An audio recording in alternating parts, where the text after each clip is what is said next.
Good afternoon. The Buffalo Board of Education meeting for our executive session is about to happen prior to our board meeting so that we can handle business in advance and take care of board business afterwards. May I have a motion to go into executive session? So moved by Paulette Wood, second by Ms. Thomas Terrence Hurd, and the reasons for going into executive session. Thank you. May I have a motion to go into executive session for the following purpose. 1, to discuss pending litigation with A. Clark, to discuss pending litigations with J. Doe, to discuss pending litigations with H. Motley, to discuss collective negotiations with the Buffalo Teachers Federation, to discuss a matter which in public would impel a pending law enforcement investigation, and 6, for the purpose of receiving legal advice. My apologies, board. May I have the votes? Paulette, motion. Terrence. Any objections? All in favor? Aye. Thank you. We'll move forward.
Thank you for coming to our regular business meeting, Wednesday, April the 19th, 2023. Would you please rise to say the Pledge of Allegiance? 1, 2, 3. I pledge allegiance to the flag of the United States of America and to the republic for which it stands, one nation, under God, indivisible, with liberty and justice for all. Good evening. Thank you for coming. We want to conduct this meeting and be as efficient and as effective as we can in the shortest time today. And so moving forward with that said, I am going to turn over this part of the meeting to the superintendent. Thank you, Board President Cotman. We will get started with our board recognitions. And for our first recognition, I would like to introduce someone who is no stranger to our district, no stranger to our Board of Education members. He works tirelessly and has worked along with staff so that we all become a little bit better educated and informed about autism. This is Autism Awareness Month, and I would like to ask President of our DPCC organization, Mr. Edward Spidell, to please come forward and share a little bit with us about National Autism Month. Thank you, Dr. Williams. As everyone here is now aware, April is Autism Awareness Month. Today, my family, with the support of a donor, will be gifting the Board of Education, the superintendent, and their 20 cabinet members a book we'll be passing out shortly. I just want to talk a little bit about how I got here myself, how autism affected me over the years. So about 12 years ago, Miss Jen Zabawa, which is my son's 4th grade teacher, made a phone call to her. We had some questions. And she's like, oh, I was worried. I didn't know how to approach this, but I think your son has autism. We're like, oh, we thought so too. What do we do? She helped us with the process. Miss Zabawa, in our eyes, which is now at School 74. So if you're at School 74, stop in and see her. She was at South Buffalo Charter. She's a true hero to parents. She supports the children. You know, she really touched our family in a way that we will never forget. Other people who have touched Edward has been like his speech teacher, Miss Baker, his speech teacher, Carol at Olmsted, Mrs. Dulock, the assistant principal at Olmsted. She's a mother of 2, barely old enough to crawl, with a husband that works full-time. She comes to work with a smile on her face every day and always supporting our children and always positive. So when you go to 156, give Miss Dulock a shout out. So as many of you know, the journey for me here started during COVID, right? Like COVID was a difficult time for my family. JS, John Spidell, which is here, a lot of my advocacy started. And I want to thank the last Board of Education for creating me. I'm now full-time advocate, supporter of what's right for children in our district. I'm not here to bash the district. I'm here to support the children to get what they need. A few people on the way of John's success. Jen Sharpless, teacher, wonderful woman, great job. Karen Murray, which we all know. I went to Karen Murray one day and I said, you know, the 8th graders get a ceremony, but our 4th graders just get sent away. I go, what can we do about it? She said, we'll have a moving up ceremony for the 4th graders. So School 67 gave Johnny a moving up ceremony. We were part of that community, so I want to thank you, Karen, for that. John's teacher, Mr. Ung. Mr. Ung, as the superintendent knows, planned a bake sale for autism awareness, and it may have been the greatest bake sale I ever saw, right? 7 tables of the greatest baked goods you could ever see. The kid's having a great day. I wanted to take the time to thank Parent Congress. You know, we don't always agree, but we always support each other. You know, Jessica, Danielle, Kim, Khadidra, David, Roberta, Mia. I hope I didn't miss anybody, Maya. I'm hoping that we all understand that we can work together and make things better.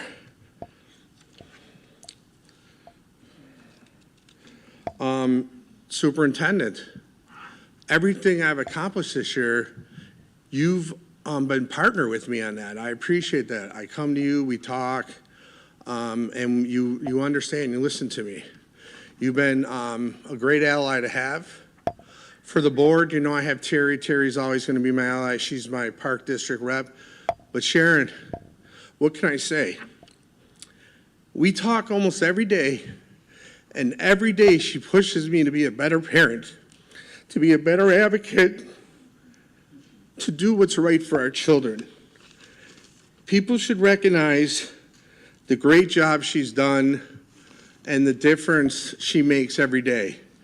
And I know other board members do a great job and do it, but I have a special relationship with these three women, and I hope that it carries on. Now, Will, if you would pass the books to the cabinet. Johnny, you're all gonna get me Johnny up close. He's gonna give you a book. What I'm asking you to do, the book is donated by me with the support of Parent Congress. I'm asking you to read the book and sign the inside label with your title and pass it to another Buffalo Public School adult. It can be a principal. So assistant superintendents, give it to your principals. 24 principals got the book already, but we need to get them to the rest of the principals. We did have posters in all the schools, and many schools had events. This is just the start of special needs. We're not going to be last anymore. We're never going to be forgotten, and I'm here to fight for every one of them. Thank you.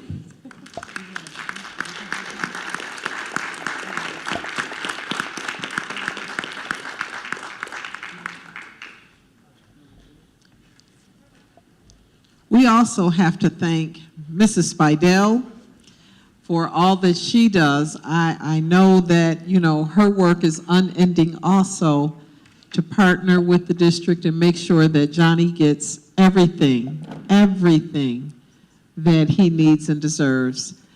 I would like to call up our Chief Academic Officer, Ann Botticelli, to talk a little bit about some of the things that the district has done this month in support of Autism Awareness Month. This is our first go at it, and it will not be our last. It will be an annual process. Thank you. So I'm excited to talk a little bit about our first steps with Autism Awareness Month, and we want to thank Mr. Spadell, CPAC, and many of the groups that have been supporting this work and bringing our attention to this particular cause. So the banner on the BPS website, the homepage, currently highlights Autism Awareness Month.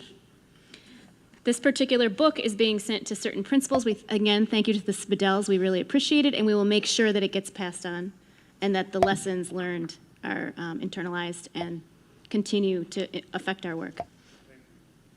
Ribbons were sent out to Dr. Williams and the cabinet and the board, Division of Special Education administrators, and building administration to wear during the month of April.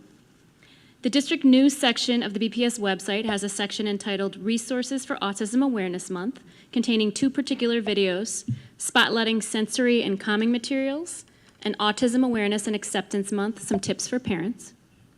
Special education administrators and staff located at School 12 and MST had the option of purchasing t-shirts that they wear to draw attention to the cause as well. Autism acceptance posters were sent to each building. Schools were asked to post them in a highly visible area in the school. Quotes and facts about autism are being posted in the weekly bulletin, so administrators are drawn to that and can share it with their faculty and staff. Special education coaches are currently posting tips for teachers supporting students with autism on our Schoology page every week in April. Staff and students were asked to wear blue on Friday, April 14th in recognition of autism awareness and acceptance. Schools were provided with notification to send home with students to encourage students to participate as well. Currently, the Division of Special Education is creating a plan to highlight and create acceptance of other disabilities in addition to this current program. We plan to roll this out next school year and will include additional activities for Autism Awareness Month. So in our view, this is the beginning. We will continue to build, help people be accepting and aware, and really understand some of the causes and some of the ways that we want to work with our students and families to make sure that they're truly supported. So again, thank you, Mr. Spadell, for getting us started. We really appreciate Parent Congress, CPAC, all the organizations that have been helping us. I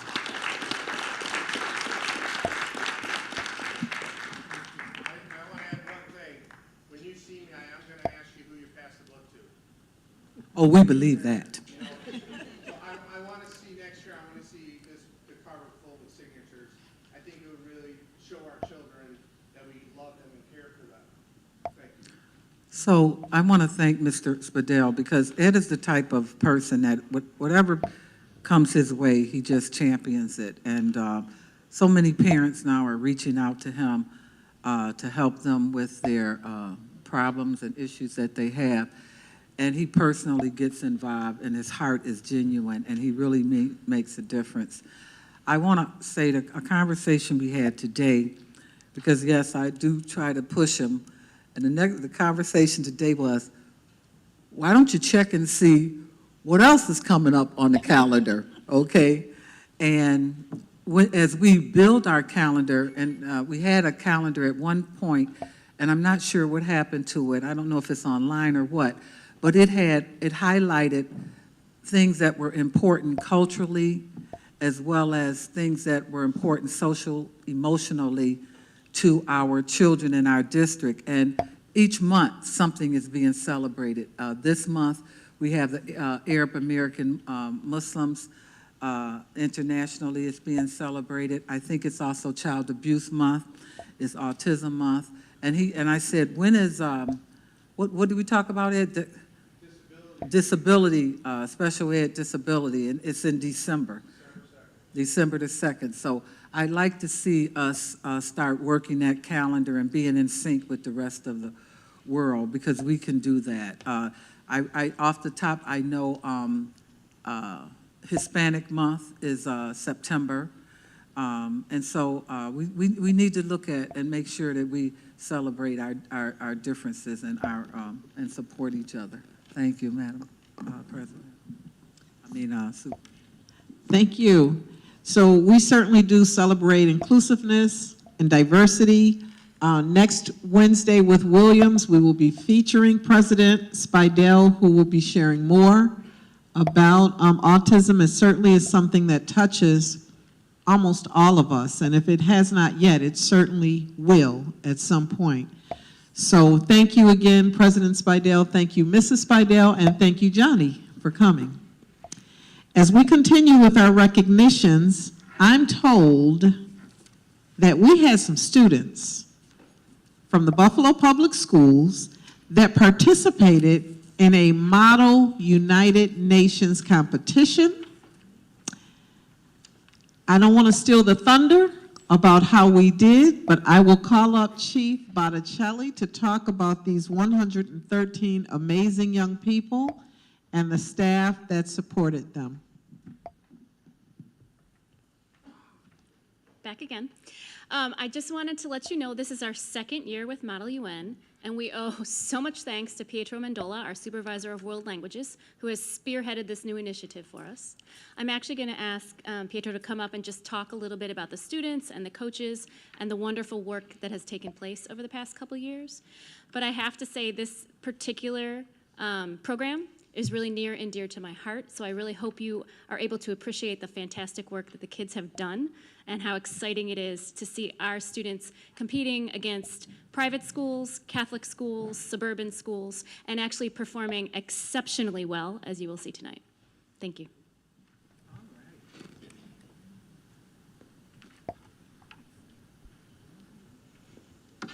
Greetings, Dr. Williams, Board of Education members. I am Pietro Mandola, Supervisor of World Languages and the District Administrator who oversees the Model United Nations program. I am pleased to be here to recognize the efforts and achievements of Buffalo Public School students, as well as their advisors. The Model United Nations is a conference where high school students are assigned a delegation or country to represent.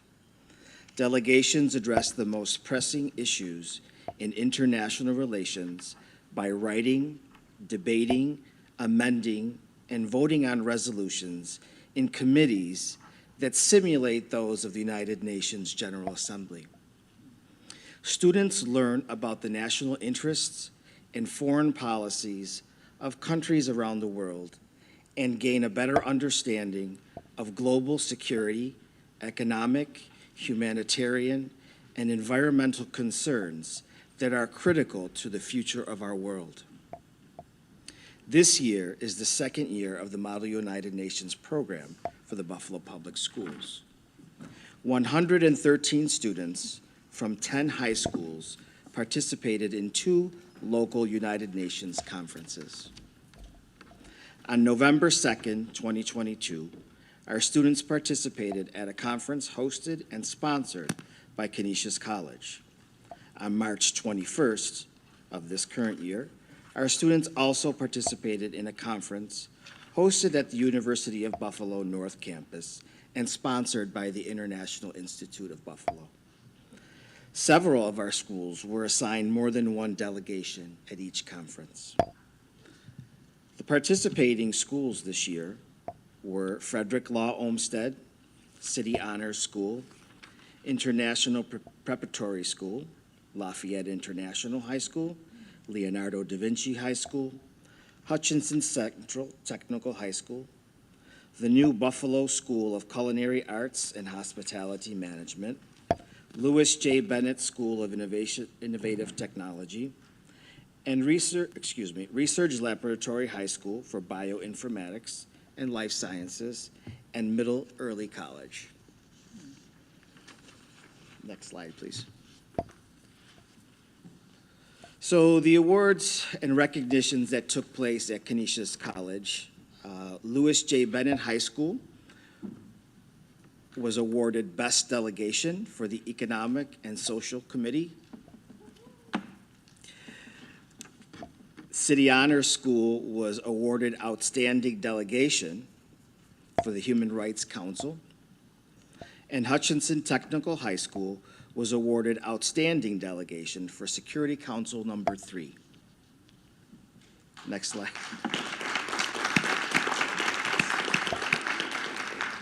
Next, thank you. So the awards and recognitions at the International Institute at UB, pretty much all went to City Honor School. They were recognized and awarded for Best Resolution for the Ad Hoc Political and Security.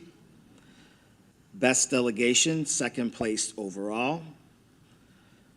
3rd place overall, Special Merit number 4. There were several schools that received that.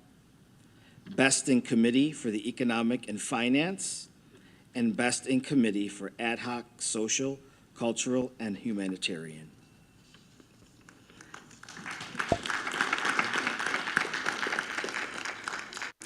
At this time, I would like to recognize each student and their advisor by reading their names. Dr. Williams, Board of Education and Cabinet members, I have provided you with a list of students and advisors by school. I ask the students and advisors who are here this evening to please stand when you hear your name. Kindly remain standing until all names have been called.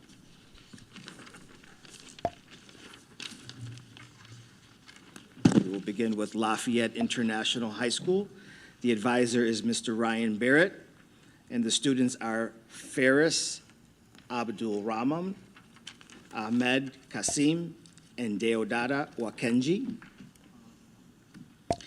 For Hutchinson Technical High School, the advisor is Mrs. Barbara Bogdan. The students are Samia Akhtar, Kali Bakal, Riley Berenson, Farzana Bushra, Hasnia Choudhury, Julianne Dang, Josue Galarza, Amir Johns, Uma Maisun, Croyance Nakinrindo, Ryan Okanzak, Salwa Rahman, Subat Rahnuma, Paul Wilson, and Angelina Rowe. For Lewis J. Bennett High School, the advisor is Miss Rachel Cull, and the students are Mahia Akhtar, Maisha Azad, Hassan B., Machias Belzadeh, Xavier Hamilton, Charles Smith, and Ryan Pelletier. For Research Lab in Bioinformatics and Life Sciences, the advisor is Mr. Wetland, but he is not here this evening, but Mr. Ludi is here, assistant principal. The students are Abdurrahman Abdulrahman, Melalai Adisa, Kaylee Ahoda, Abdal Aldulami, Christ Bay, Gabrielle Bradshaw, Lachey Brown, Taisha Camacho, Jenna Clemens, Naja Cruel, Fainiqua Dunn, Marcina Edwards, Salma Elhag, Nabia Farhana, Abijah Johnson, Abdullah Khan, Emmanuel McKenzie, Murphy Sua, David Rahman, Nasser Rashid, Melody Ann Rodriguez, and Frank Tadaro. And for Middle Early College, we have the advisor, Kevin Doucette. The students are Abdullah Amjad Ramzan, Mariah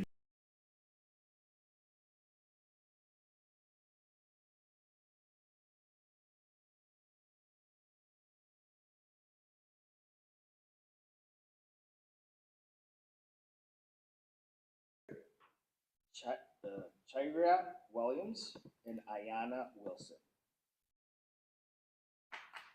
Let's give them a round of applause.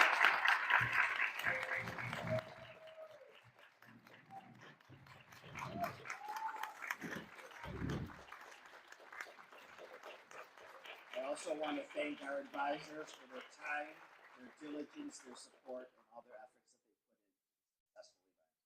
Mr. Thank you very Mendola, much. if you could please convene the students in front, and if board members could maybe stand on the stage behind them, we'd like to get a photo. I just want to point out, last year International Prep walked away with one of the awards at our first ever competition, Best Resolution. And if you'll notice, many of our students are wearing these beautiful blazers that we purchased for the program. So Chief Botticelli shared with me that last year we didn't have lasers. Some of the other schools did. You know I didn't like that. So we made sure that our students went ready, looking the part. I love it.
Pues.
That concludes our board recognitions, and I'll now move into my superintendent update. I would like to begin by asking our Chief of Shared Accountability, Ebony Bullock, to please come forward and to share an update on our New York State ELA testing that has begun for our students in grades 3 through 8.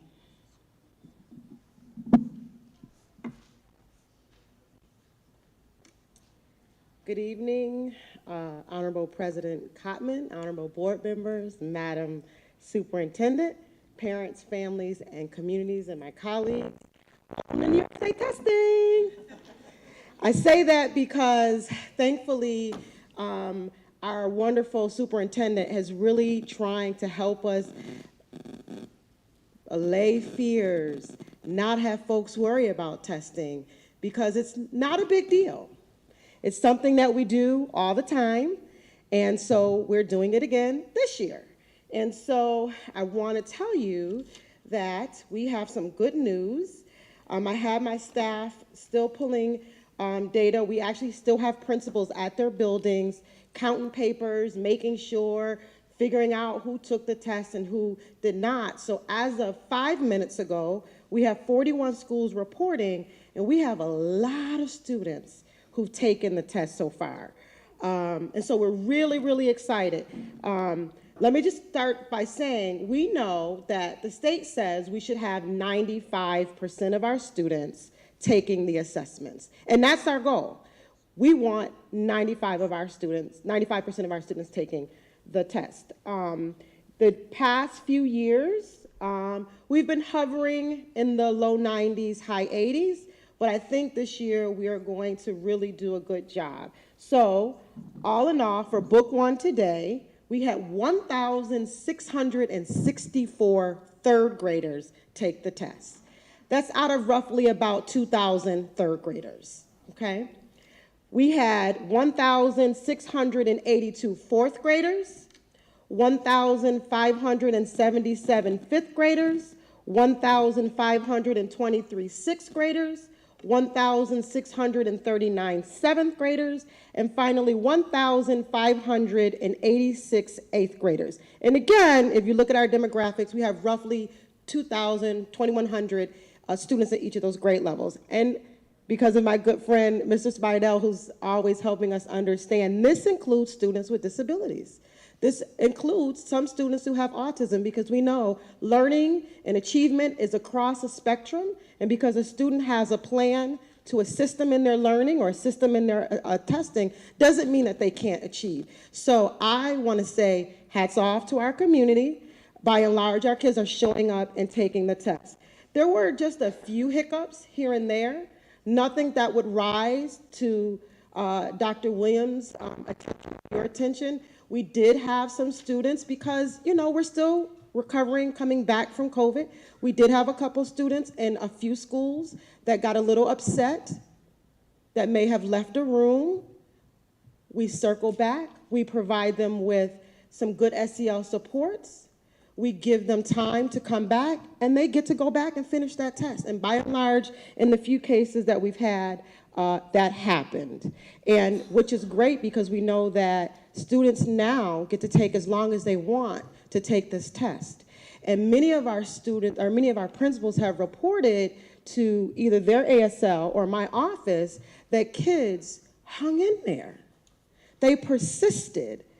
They may have taken 3-4 hours, but they hung in there and they took book one and they did the best that they can. And that's all we can ask as a measure of how well our teachers have done in supporting them. To prepare for the assessments, schools have done a myriad of things. They've done Saturday academy work, they've done work during the school, they've done work after school, providing kids with tasks aligned opportunities, so questions that they would see on the exams. And some schools, like 156 and 64, I'll shout them out, it was another day.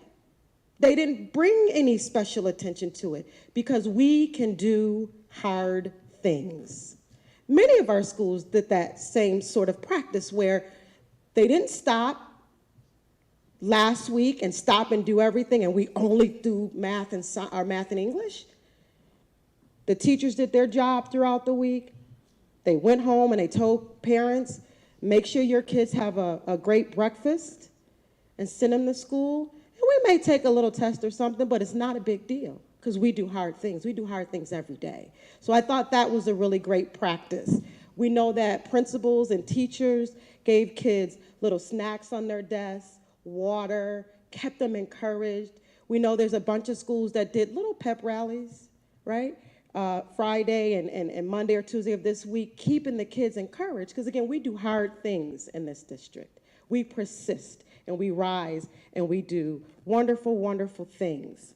Dr. Williams asked me to talk about were there students whose family decided to not take the test, and there were a few, but the number is so small that it is not even worth mentioning, but you guys will get a full report when we do intake next week. You'll have a listing of how many kids took each part of the test for ELA. You'll get a full account of if there were families that chose not to, I don't use the other word, I say chose not to, take the test. We also did, each school sent home a really nice parent letter, which you will all get a copy of as well. Dr. Williams helped us write that. And again, it was just saying, parents, yeah, it's a test. But again, we do hard things. We keep pushing. We have great teachers that help our kids get prepared for these tests, and our kids can do it. And by and large today, they did do it. And so really, Dr. Williams and my esteemed board member colleagues, that's the end of this report. Our kids showed up and took the test. There may be some questions. Thank you for sharing that. I have a question, or I guess I would appreciate if you are able to provide for us at either the executive affair or the educational support meeting, the amount of students who were returned from charter schools prior to the exam being taken. I heard through the grapevine that our registration department was inundated over the past 3 weeks with students being removed out of charter schools prior to the test. And I would like those numbers made public for everyone to see. We are still in the education business, and we do not remove children prior to tests in groves, and, just sending them out because you don't think they're going to do well or whatever. And so I think that this needs to be highlighted. Madam Superintendent, I really would appreciate if you can figure out a way to put on our webpage on a monthly basis the amount of children that are being returned from charter schools into this district. I think that the public needs to understand that what's happening as they paint a picture that they're educating our students. So I just wanted, I know you don't have it today, but I think it's important, if the board will agree with me on that we start making sure that information is available to the public. Absolutely. Thank And that's you. a great question. It's Mr. important Scott. because where they land, where they take the test is where the accountability Right, lies. and we know that. Thank you, President Belton Common. I was just going to raise the same point and have you answer the question, but I know that you probably have to get numbers put together. But we do know, as a result of what was shared, that last school year, 923 students from charters enrolled in Buffalo Public Schools, which it's averaged between, I think, 600, 700, 800. We're now almost 1,000. And I intend to make that data public myself after I have a chance to really digest it. But it looked like it was also disproportionately students with disabilities and students of color. That is true.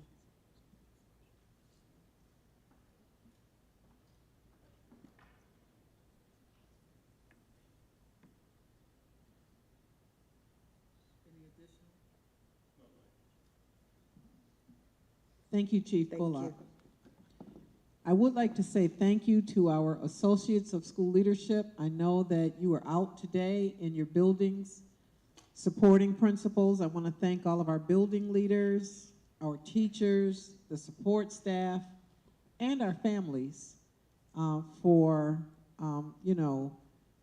participating in the testing if they chose to, if they did not. There was no coercion, there was no pressure. But certainly the district is monitored and measured upon that 95% of our students taking the test. When is that information made available back to the district? Usually in August Of the same year? is when we're able to, yeah. Okay, all right. So I just want for the record to reflect. So they take the exam in April. We don't get the information back until August. Okay, I just wanted to say that. Yes, Mr. Hurd. Yes, also make an inquiry about that money that should be returned back to the district when students are displaced from charter programs and returned back to the Buffalo schools, so we can have that data also, so that we can keep a record of monies that should come back to our Buffalo Public Schools children's. That would be greatly appreciated also. Okay. Mr. Barnes, we can get that information. Okay. Okay. For my next update, I would like to just ask one of our associates that has worked really hard, all of our associates work hard. Tonight, though, I'm spotlighting Associate Charlene Watson. And Charlene, I'd like for you to just stand. She works with about 17 of our high schools. And tonight I just want to talk a little bit about one of our high schools, McKinley High School. It's one of our larger high schools. The students are assigned based on a lottery. They've had a couple of principals over the last several years.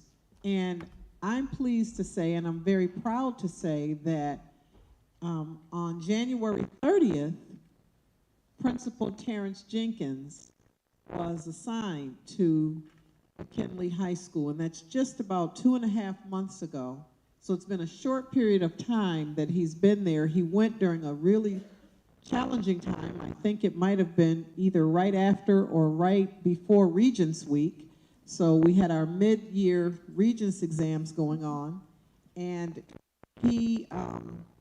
he was excited, he is excited, he works very hard, and Associate Watson is right there with high school administrator, assistant principal, principal, has done some fantastic work. She worked at McKinley High School, so she's very familiar with McKinley High School, the layout of the school, many of the staff at the school. She probably knows many of the parents of the students who now are assigned to the school. And I just want to give an update to the board on kind of some of the things. You can have a seat now. Some of the things over the past.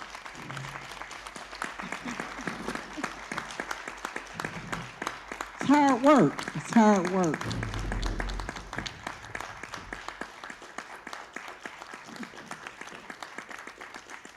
Over the past 2.5 months that she and Principal Jenkins have been involved in that are changing things at McKinley High School for the better. They have been involved with senior cohort reviews, with the support of our guidance department and with Dr. Sharon Brown. An in-school suspension room has been set up so that students do not have to be out of school during times where, you know, they are suspended. This is something that was just started under their leadership. We had our chief of IT deliver 30 iPads to students so that these are students that did not have them. They needed to be able to keep up with their lessons while they were in an in-school suspension classroom. Attendance teachers were immediately directed and charged to begin making home visits and documenting any student that had exceeded 20 consecutive absences, and I'm told that attendance is beginning to increase with this practice. They began almost immediately, or Principal Jenkins almost immediately had a parent and student conference in February. I went over to the school myself, and I was amazed at what I saw. The hallways were clear. The students were in classrooms. And what he said to me is, you know, it was my job to make sure that the students were coming to school and in classes, and now it's up to the teachers to make sure that the students are in classes being taught and learning, and that is happening. Students reporting to school late have greatly decreased. There's an accountability system that's been put in place to monitor students' tardiness. Lead teachers are now identified.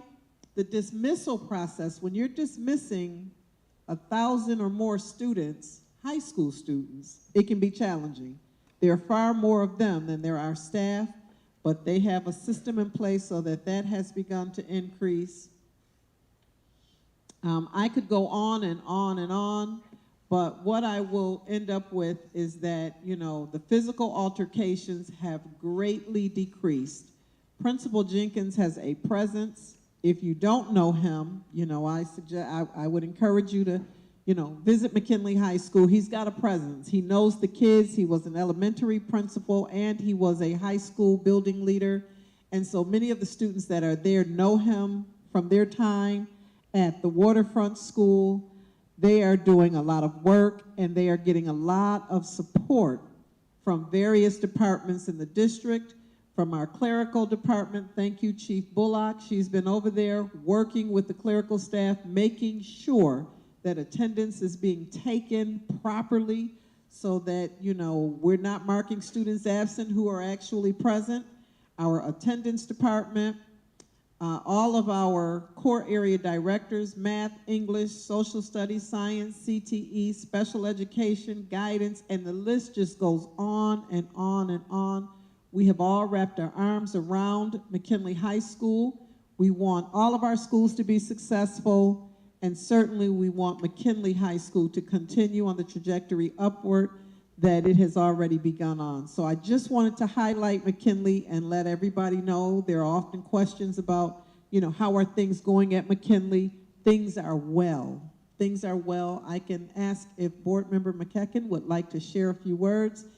It's a school that is in her district, and I know that you've been active and been over there. Thank you so much. So I do want to echo the superintendent's sentiments. In the midst of change, ASL Watson has met with me on numerous occasions and answered phone calls and questions, and I have just been so grateful for her willingness to pause and spend time with me as the new kid coming in and learning. And then Principal Jenkins, same thing. I've had the opportunity to come out there since he started on numerous occasions, not just one time. Soon as he said, feel free to stop in, reach out anytime, I literally looked at him and said, are you sure about that? Because I'm going to take you up on it. And I did, and I have. And he's there. He is willing to sit down with me, and to see the difference from the first time I walked through the school when I first started in January to now, it's tremendous. And I have to say that there are some absolutely amazing students in that school.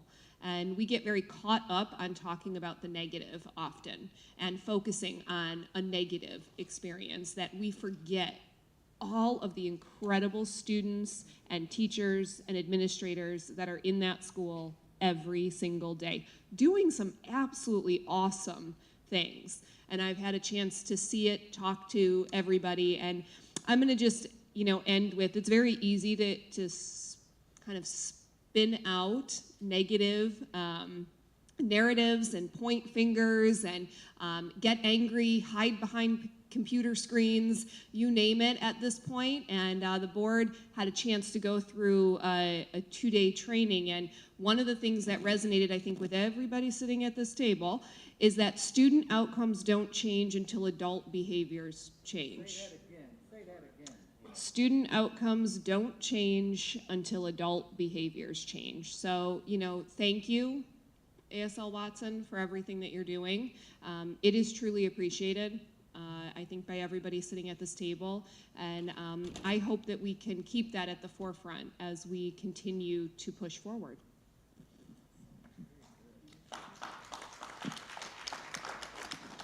Thank Does any you, other Board board members want to comment on anything related to this? Yes.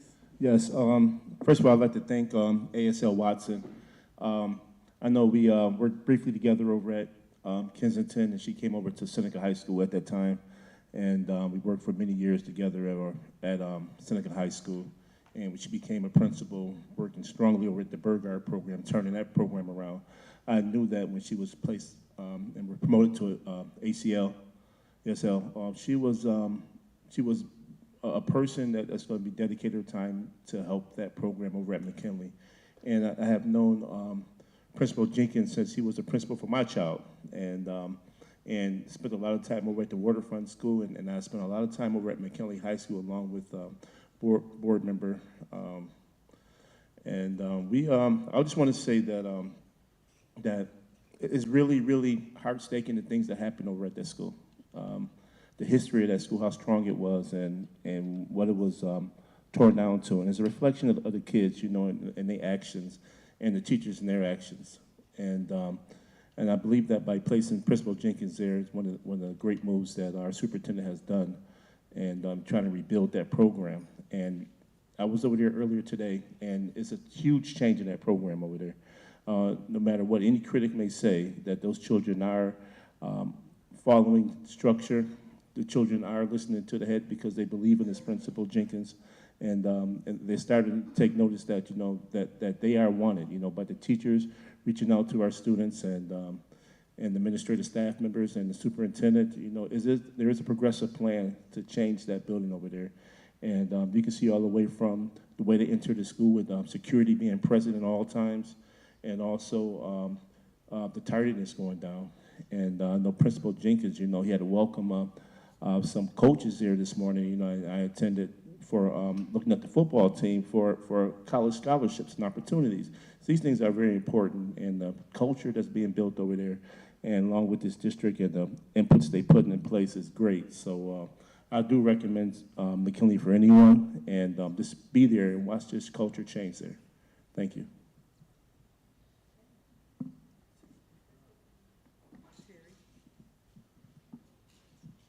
I would like to extend gratitude to ASL Watkins and the support she gives on a daily basis to South Park High School.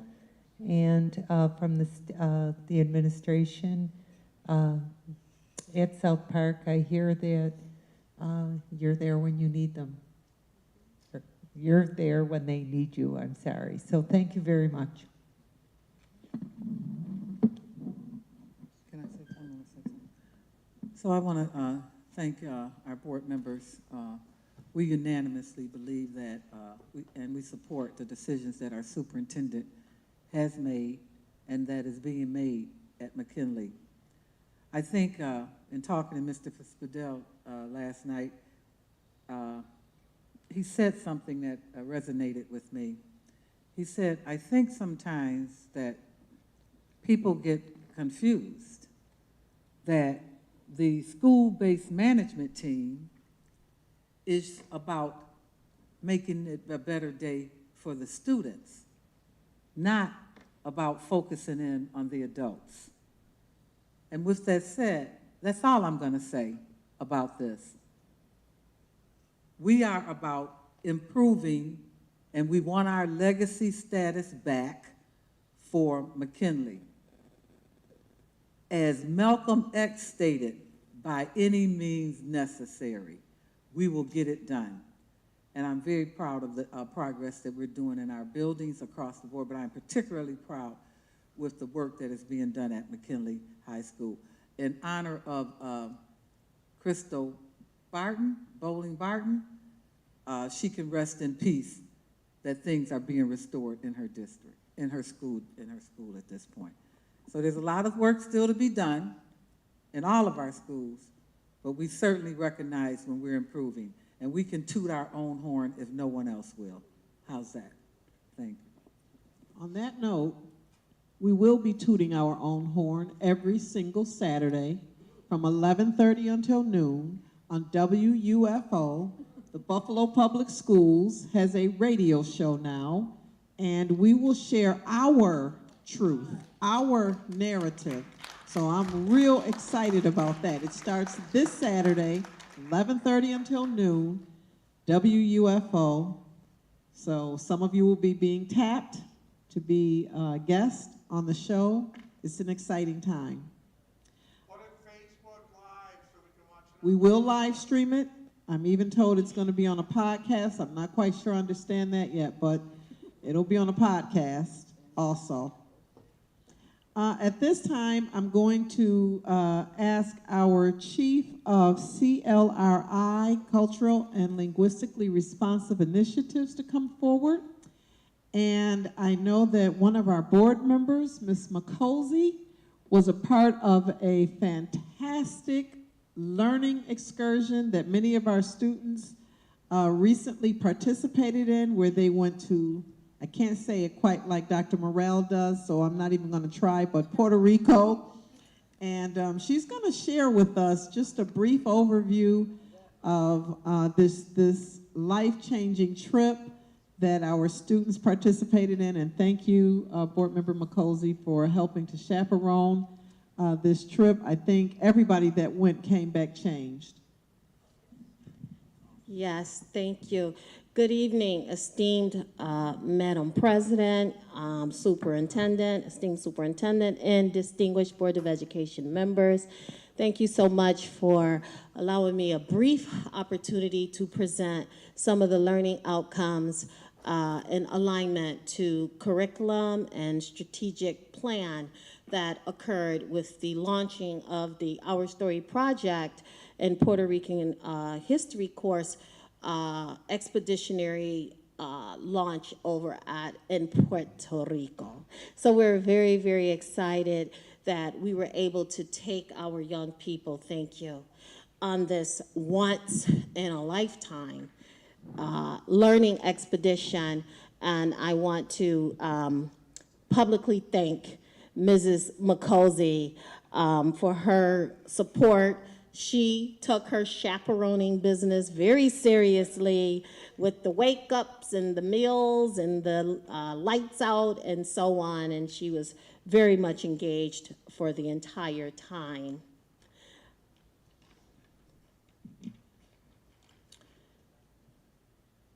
So we had this amazing opportunity, and its purpose.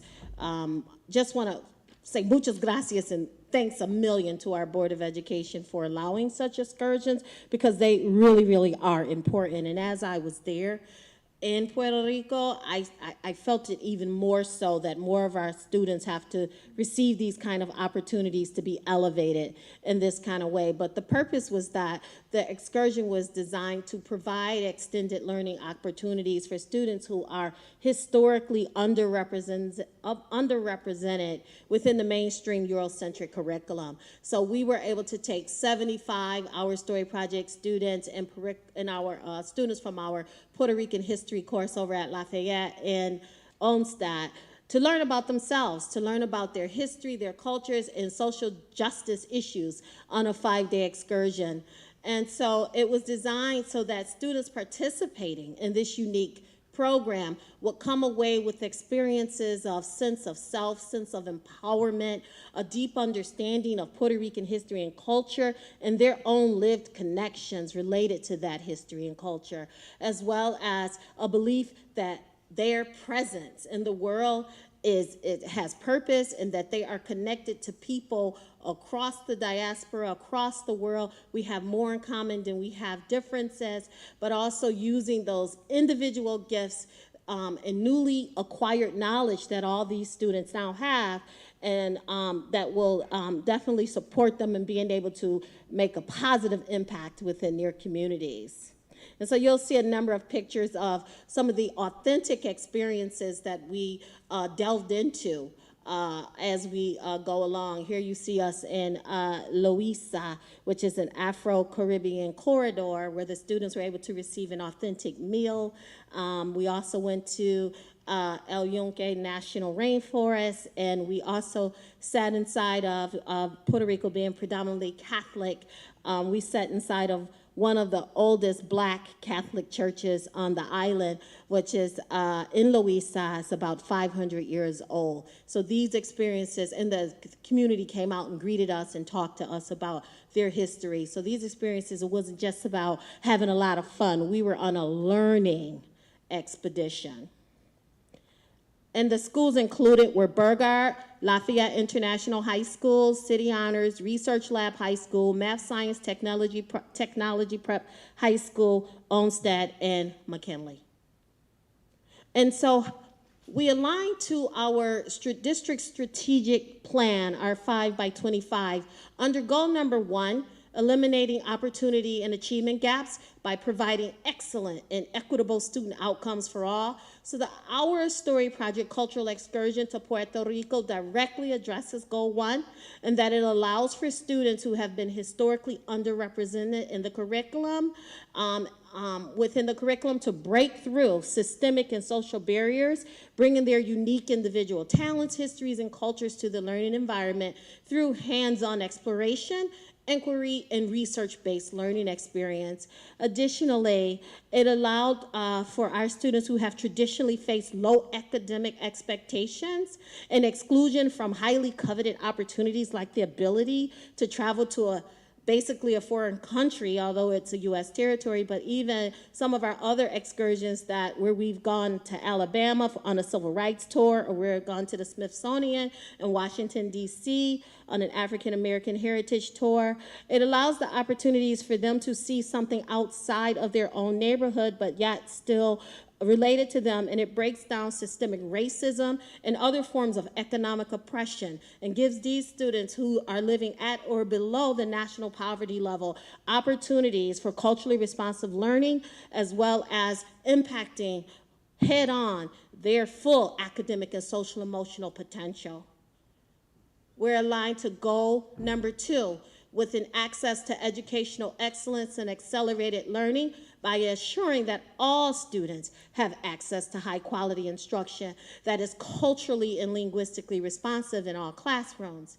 And so Our Story Project students, as well as those students enrolled in the Puerto Rican history course in our district, it allowed for them to be provided with the opportunity to engage in culturally affirming advanced coursework. Some of our teachers commented, wow, I'm receiving a year's worth of education in 2 days. I mean, it was just that powerful and impactful.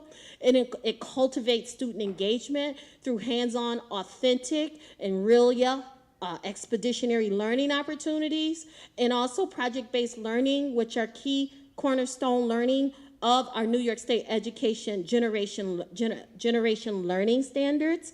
It provides teachers also with ongoing high-quality professional development, so we ensure that they continue to provide a culturally and linguistically responsive pedagogy through implementation of rigorous learning opportunities and high-leverage curriculum. So we are totally aligned to our superintendent's strategic goals.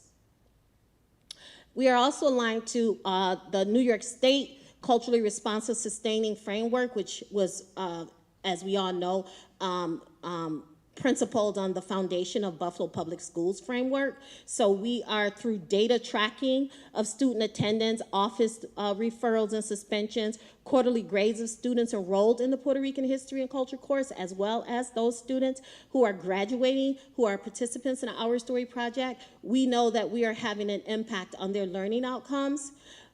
The 4 high-leverage strategies are impacted.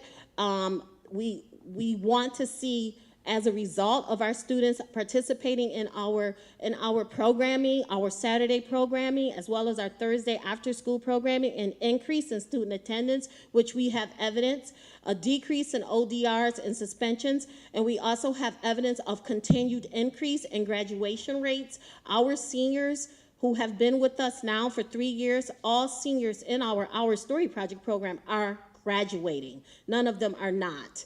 And our program participants, prior to leaving, had attendance grades and disciplinary records vetted by the Office of CLRI and school principals prior to the trip to ensure strongest candidates were able to take advantage of the opportunity and then share their learning upon returning and during the trip, as we did have a board presentation during that trip.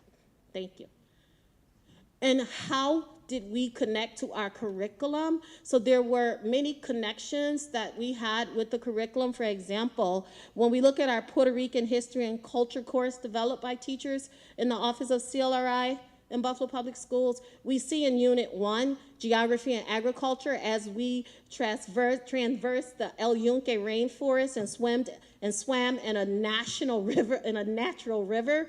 The El Yunque rainforest, the only tropical rainforest in the U.S. The students were able to make that agricultural and geographic connection about the ecosystems there, the plant life, birds, animals, insects, and all of those things are also aligned to our science standards in high schools and living environment and biology. As we looked at our Puerto Rican history course, under ethnic roots and Tainos and enslaved Africans, as well as culture, food, religion, and music. We think about the Corredor Afro, where it highlighted the cultural heritage and ancestral intelligence of Afro descendants living in Puerto Rico and throughout the world.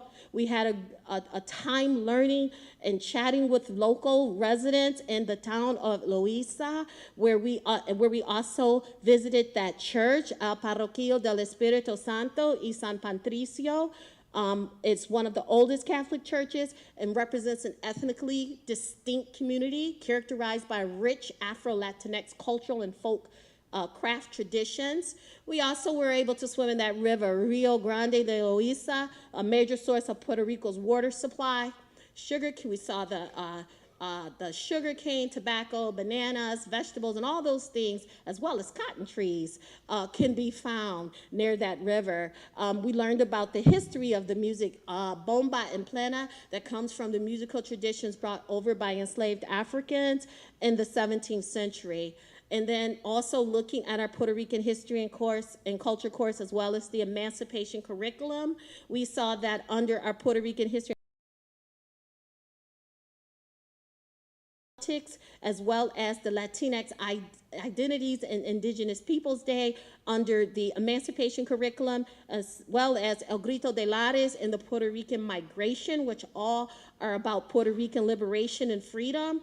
all connected to our visits in Old San Juan, to the Plaza de Armas, the Castillo de San Felipe, which is one of the oldest forts in Puerto Rico, where many of our enslaved Africans not only came, but helped build that fort. We were at the Capitol building. We saw the House of Representatives. We learned about their government. We learned about the fight, the struggles because of so many different political parties, and also the overwhelming presence of United States imperialism on Puerto Rico. Were also great takeaways. And then finally, we did see a connection with our Puerto Rican history and culture course with the Taíno movement and solidarity. So new for me, prior to the Taínos, there was the Tea-based indigenous culture as well, but they are the predecessors, pre-descendants of the Taínos. So our young people got to see pre-Columbian history and culture up close and personal at these here wonderful, beautiful archaeological burial grounds that are over 1,800 years old, but to still be standing, and they were meant to still be standing, showed the brilliance of the Tea-based people as well as their descendants, the Taínos.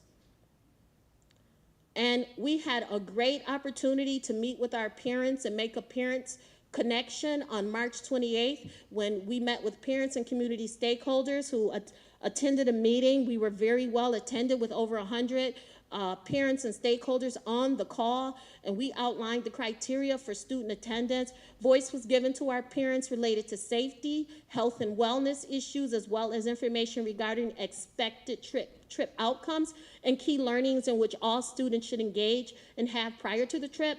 Parents were edified in the Puerto Rican history and culture themselves as they supported scholars in completing Puerto Rican curriculum-based prerequisite assignments that we sent home prior to the scholars' trip and departure. We were so excited that we had partners who wanted to partner with us. So we were very thankful to Casimiro Rodriguez, the founder of the Hispanic Heritage Council, in his effort to not only brand us here on this side of the water, but over in Puerto Rico, we had a lot of news coverage and a lot of cameras at some crazy times, but I love what Mr. Casimiro Rodriguez did for us and the fundraising effort with the Independent Health Foundation and what that could look like for us in the future as we begin to think about what kinds of other funding sources could be available for our kids who are in need of extra. So they provided for every last single scholar a gift card of $50 for souvenir money. As we had already informed them, the trip was totally paid for by the board, but to have spending money we did not have, and so it was a great and exciting thing for our kids to receive that after dinner on night one. And just a scholar testimonial, my experience in Puerto Rico was very eye-opening. It was really nice to see the island, beaches, rainforests, and learn about the history and culture. Puerto Rico reminded me of home, Nigeria, in a way, and I hope to go back to explore more. Grace. And just a few pictures of the event. Thank you. Wow. I have to thank you, Dr. Morrell. I know that, this was a vision. Thank you. And, it really was under your leadership that, you and your team worked really hard to make sure for the students that they had this opportunity. So Yes, I'll turn things over to our board president to see if there are any questions that any board members may have regarding the excursion. Would you like to say anything, Jennifer? Okay.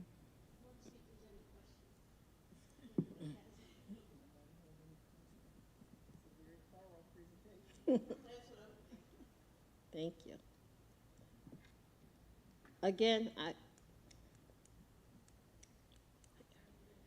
I just want to say thank you, because now I see other districts are copycatting, and I'm like, okay, right? We are trendsetters, but this doesn't happen as a solo one person. I can have a vision, but if there's nobody to execute that vision or even believe in it, our kids are not receiving these kinds of experiences. It's just not going to happen. So I just want to, again, just show my gratitude to the Board of Education and Superintendent Williams, of course. Thank you so much, Chief.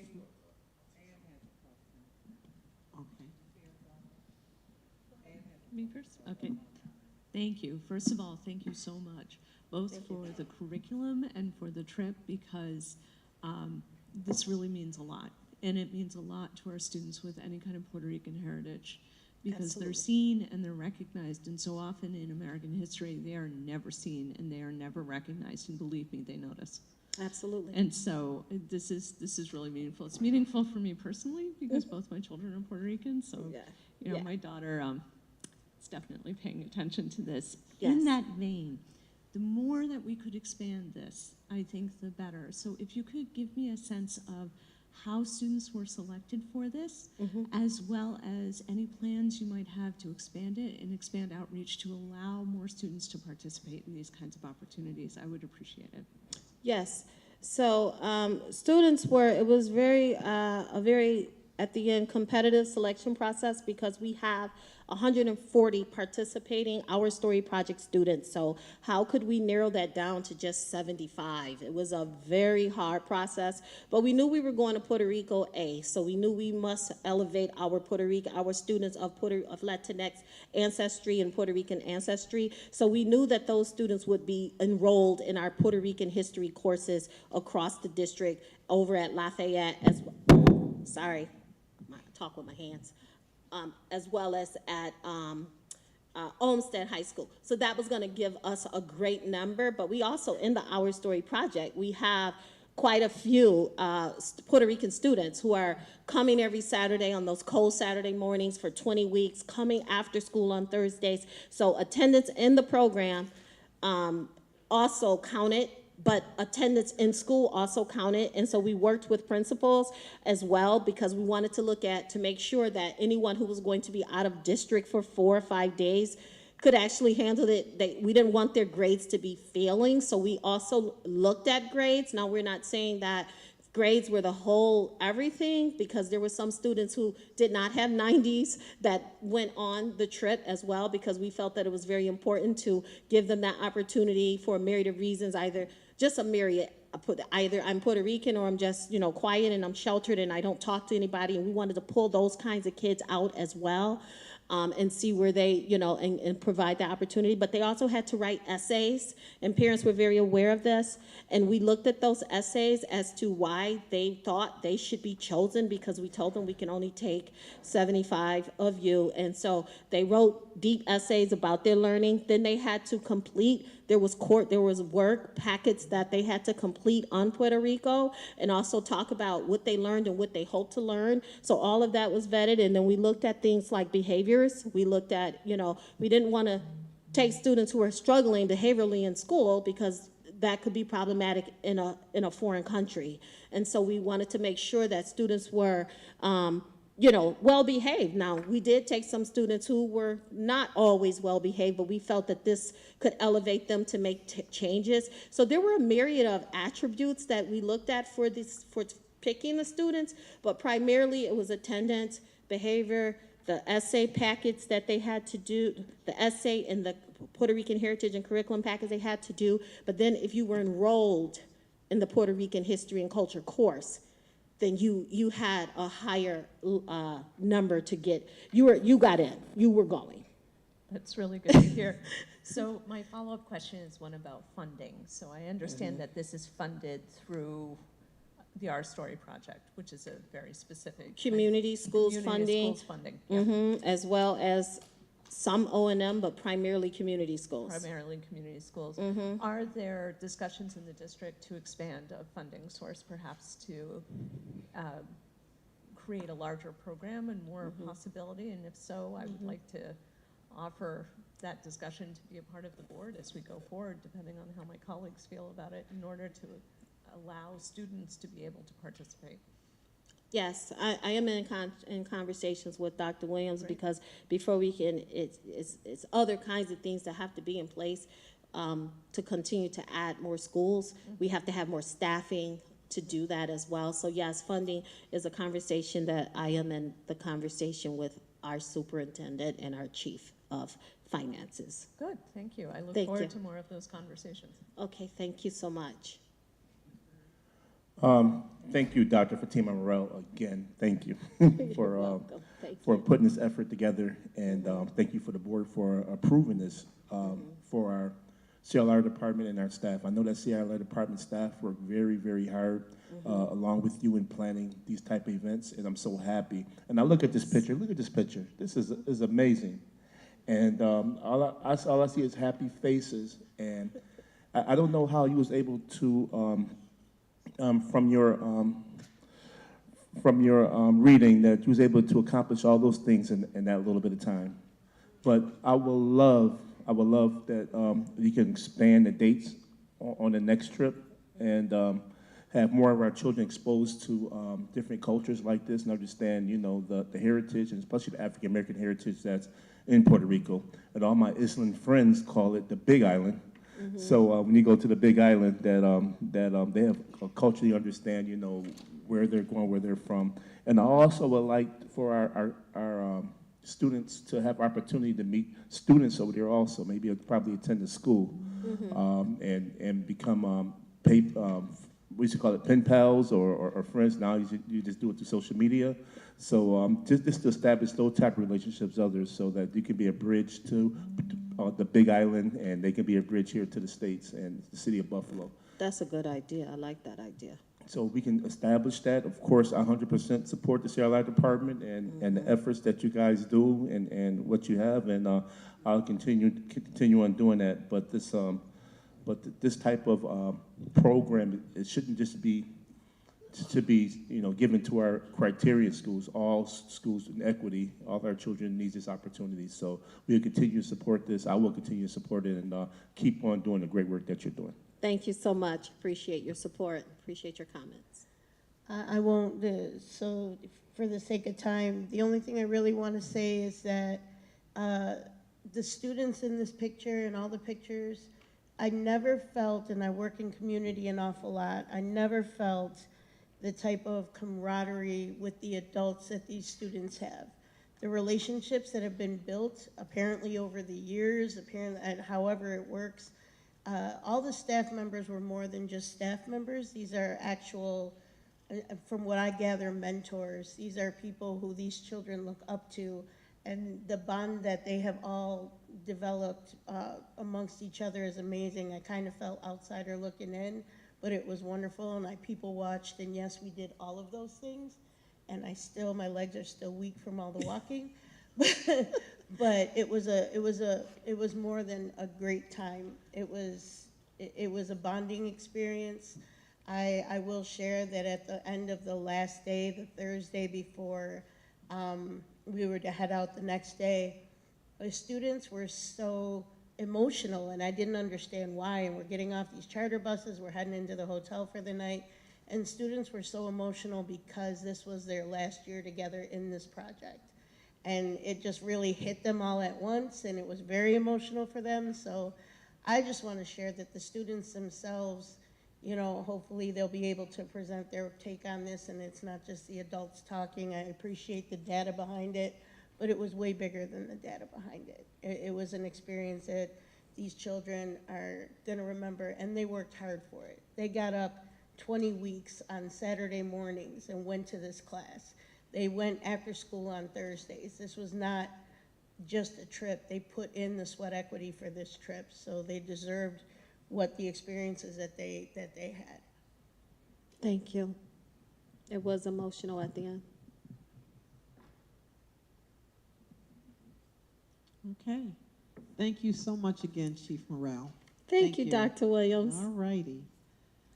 Okay, just real quickly, I would like to thank New York State Assemblywoman Crystal Peoples-Stokes and all of our New York State senators and legislators for recognizing our Bennett football team members. They were in Albany, I believe, yesterday and today. I started getting text messages from some of our legislators. I think they were more excited than the students. They were sending me pictures, and you know, the students seemed really excited about being there. The coaches were there, and it's very nice that they hosted and welcomed them down on the New York State Assembly floors. And I just want to extend thanks on behalf of the district and the board to them. The final piece is I would like to call up our Chief Legal Counsel, Nate Kuzma, just to share a very brief update about BTF negotiations.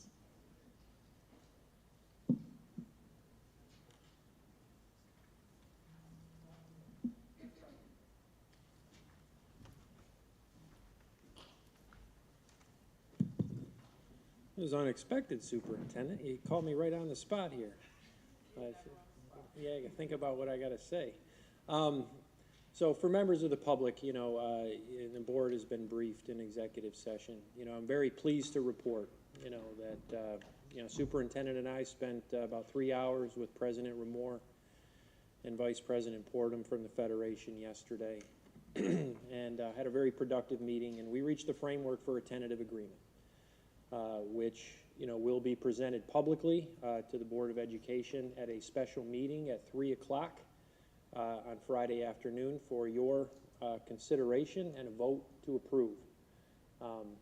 Subsequent to that, the teachers will be provided with the document for their review over the weekend, and they will be voting on Monday at Kleinhand's Music Hall, I think beginning at 3 o'clock, and the Federation will go through its process. This is a historic, you know, monumental moment.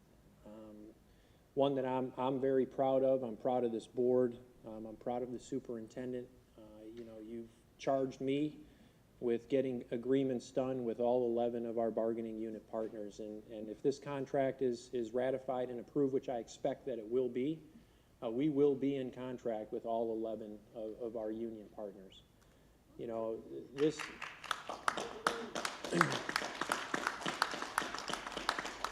you know, and this district often, we do take, you know, it gets noisy. We know that, and we embrace it as part of the work. It's part of the process of public education, you know, and it's always been a part of that process in Buffalo.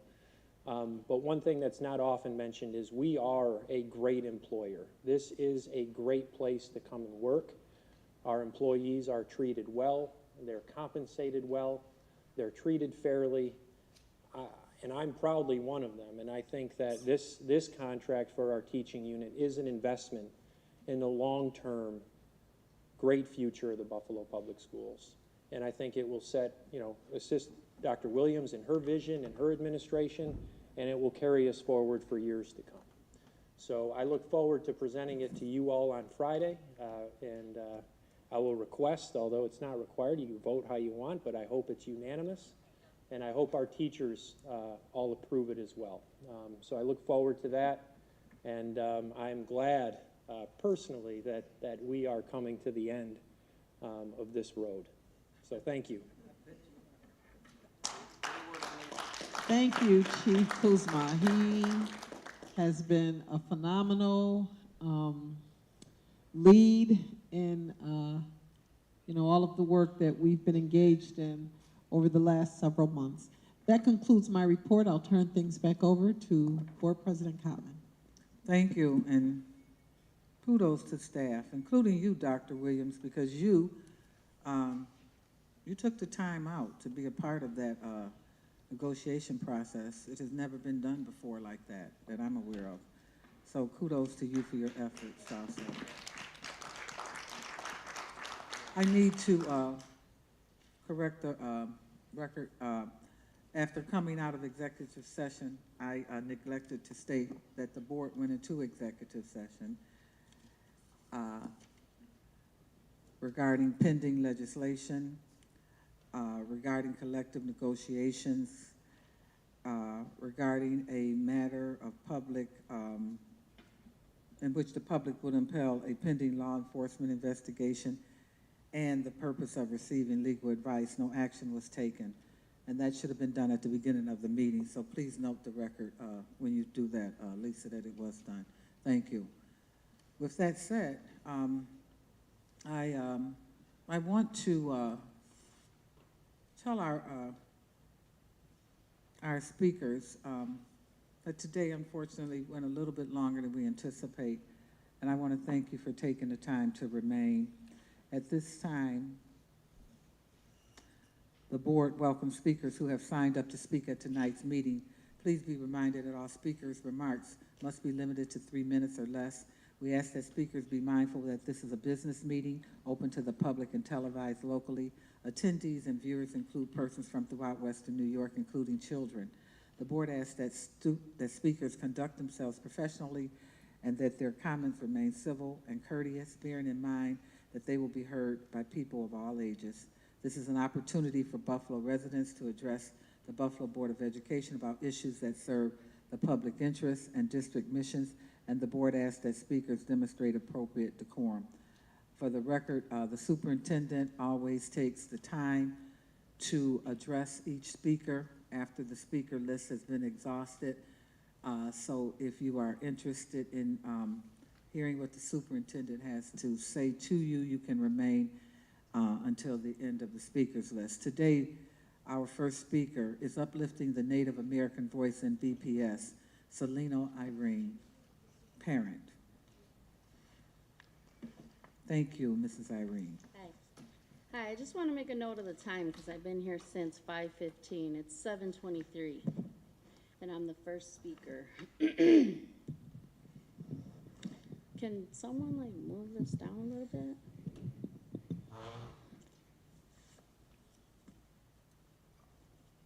And Mrs. Irene, this is our board meeting, and we take the time to highlight our positivity before we have our speakers speak, and this is our protocol, and we will continue using this protocol. I did mention to the superintendent that I would like to keep the update within an hour moving forward, but we will take the time to highlight positivity because there is no law that says that we even have to have speakers, so we don't mind listening to our speakers, but we do so after we've highlighted what we feel is Buffalo PPS important as also. Thank Okay. you. Nyawe Scano, Selena Nikyaso. My name is Selena Irene, and I'm a member of Seneca Nation, and I'm of the Wolf Clan. I am here on behalf of the Native American Parent-Student Committee, Native families, students, and community members. My topic tonight is uplifting the Native voice within education. Some of you may be aware of the education history of Native American people within this country.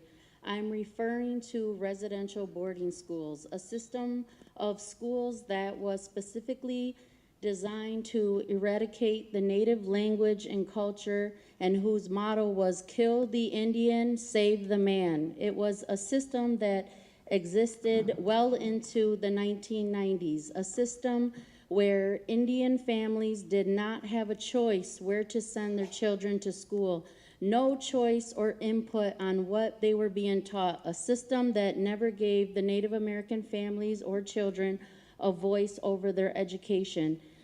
The Native community is still healing from the residential boarding school era. There is no doubt that the students served by this Buffalo district are one or more of their grandparents or great-grandparents were survivors of these schools.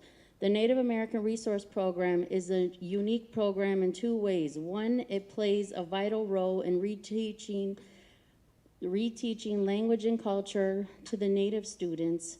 And two, it's one of 6 programs like it in the state of New York, a program with very limited resources trying to service 100+ students scattered throughout the district.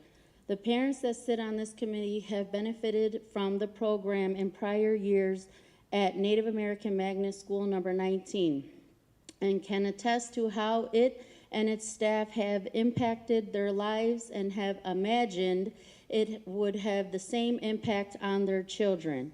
But sadly, with the scarce resources and staff, it's an uphill battle to provide quality services to our Native students. We, the Parent-Student Committee, were recently presented with the notion of hiring a supervisor for this program. A supervisor we imagined would be filled with an individual from within our Buffalo Native community, an individual who would be completely invested due to their lived experiences. However, that has not been the case. The candidate that was offered a position does have the credentials, however, they are not from within our community. While education and experience are great for this position, unfortunately, not being Native American will prohibit this candidate in being able to fully understand the historical trauma and educational needs of the Native community.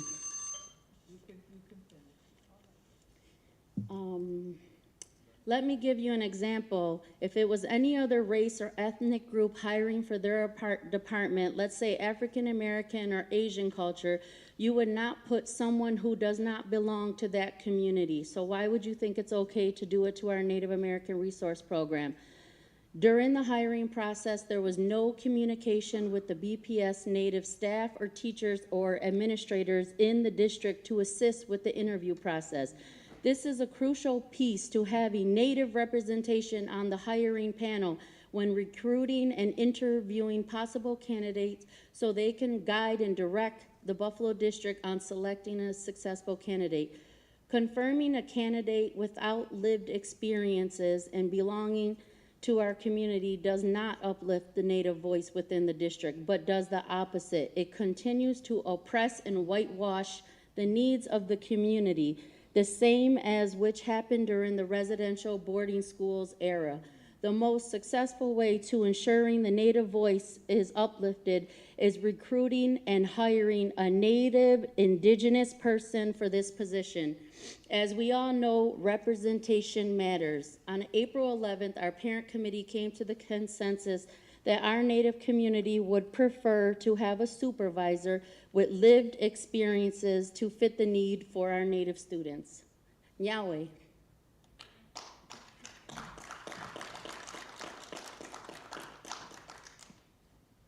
Thank you. Second speaker, Bruce Wallace, parent, Native American academic performance. My name is Bruce. I'm from Long Island, New York. I came up from a reservation called Poospatuck. Came up here to the Buff State, got my bachelor's, my master's. I'm still here, loving it. I have two daughters. They go to Bennett Park Montessori School. They're enjoying their time there. The reason why I'm here today is just to address some academic concerns and how things kind of come together.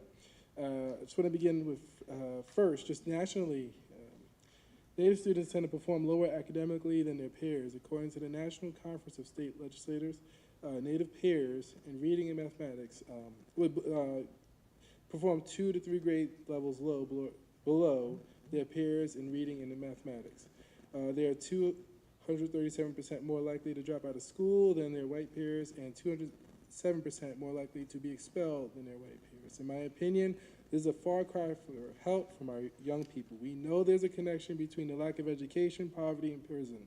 I believe that no one here wants that for our youth in any capacity. And just to bring it a little more local, according to New York State Education Department, the graduation rate for Native students that live in Buffalo, New York was 64% in 2016 and 52% in 2017. And this leads kind of to my next point of the challenges of Native youth.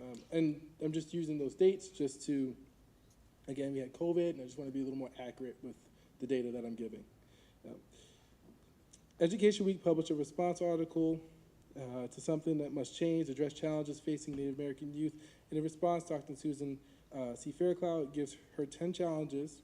I'm just going to focus on 2. The first one to begin with is the culturally irrelevant and unresponsive teaching and learning practices. I know there's been an effort to be more inclusive of Native American history and culture as well as other cultures. The New York State Social Studies Framework, the Buffalo Public Schools programs, and resources that have provided to the Native American community are examples of that.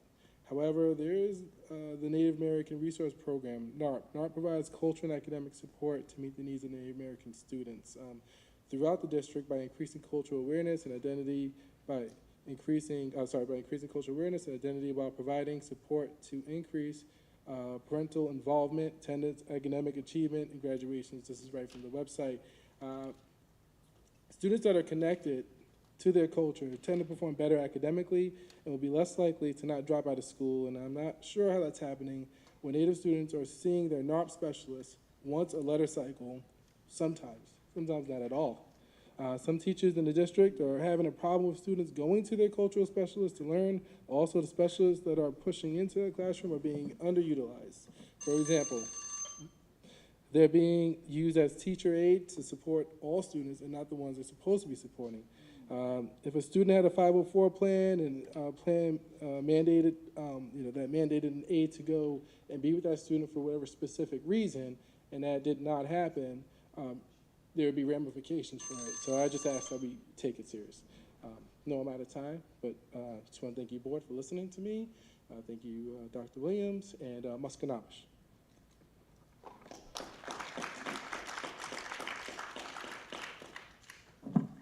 Thank you. Our next speaker is J.D.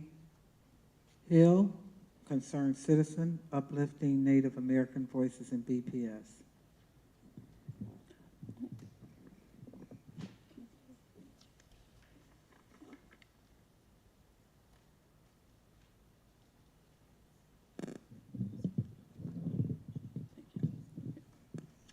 Nyaweskena, Gainawat Nigaso, Gasement Gayo, Degioskite, Neogosiago. Anandawaga Nia, Tanawan Date Tukanonge. Hello everyone, my name is Jade Hill. I'm 18 years old and I'm of the Hawk Clan from the Tonawanda Seneca Nation. Today I'm here because I think that putting someone in as an art program supervisor who is non-native would be a terrible mistake, or any position for that matter. I think that experience with the Indigenous community will heavily impact the NART program in a good way. When I attended School 19, when I was younger, we had a full Indigenous staff within the NART program, which made me feel comfortable being in school and having someone who I can relate to my experiences as an Indigenous student at the time. Non-natives haven't endured the trauma most of the Indigenous community faces. It's easy to look out from the outside, but it's not even close to be on the inside and feel that trauma. I think when you have an inside view, you're able to know what we want as a whole. We, meaning the Indigenous community. Like Selena said, one of our biggest traumas is the residential or boarding schools. The white man used these schools to assimilate all children who were of school age in the Indigenous community. They lost their sense of identity, culture, and language. And I myself have grandparents who attended these schools. My grandmother, Fleta Hill, attended, and I'm super lucky and thankful that she didn't let these schools assimilate her. I know for sure she would be here fighting with us if she was here today. We would just like to rebuild this program to get the attention it deserves. If it was any other program, you'd give it your attention, but somehow I feel like we're singled out. The Native American Parent-Student Committee is just trying its best to advocate for our program. This is most likely my last time speaking due to nothing being done the last 5 times I've came and spoke. Now for your time, and I really hope you listen.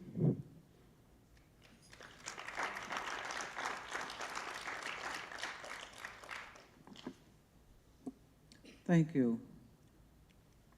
Is Mr. Solomon Myrie in the building? I don't think so, thank you. I don't see Mr. Fields also. Thank you. Mialina Fisher, parent.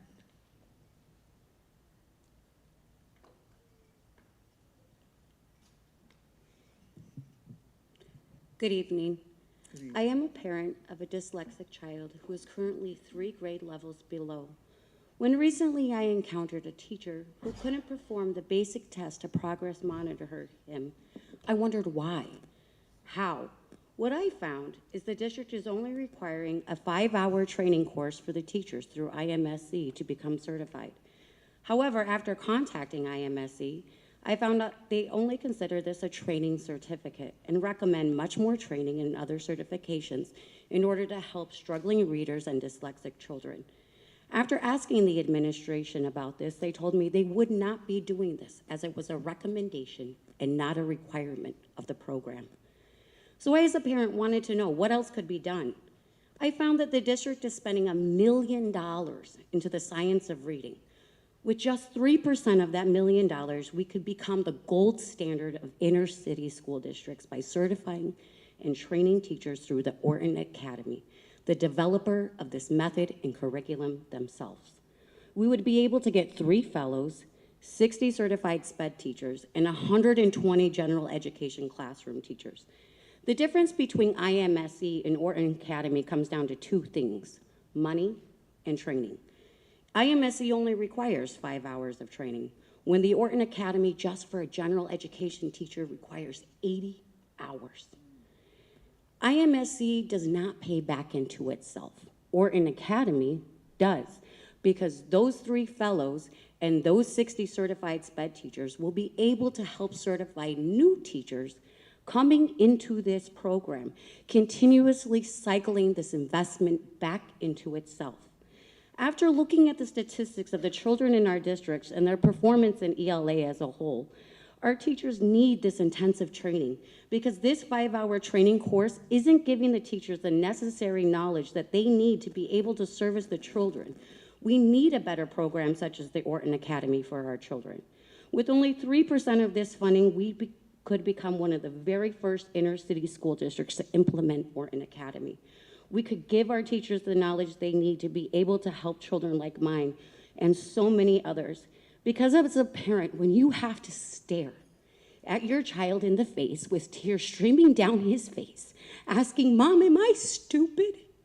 Because he can't complete his homework, he can't read it. I know as a parent, we then need a better program. So I asked the district today to look into a different route, a different method, not only the one that could set us apart on a national level, but would give our students the quality education that they deserve and our teachers the knowledge that they need in order to service those students and elevate us as a whole as a district.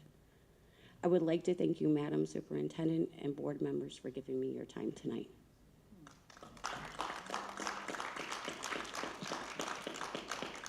Thank you, Mrs. Fisher. Zahir Hemphill, Concerned Citizen School Calendar, adding holiday.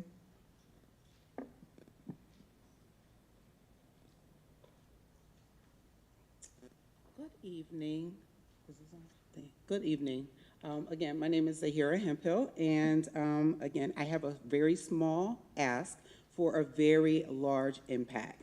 I am asking for the school board to include Eid al-Fitr, at least, which is one of the Islamic holidays, on the official school calendar, and for the Teachers Federation to approve the calendar, which includes, again, Eid al-Fitr.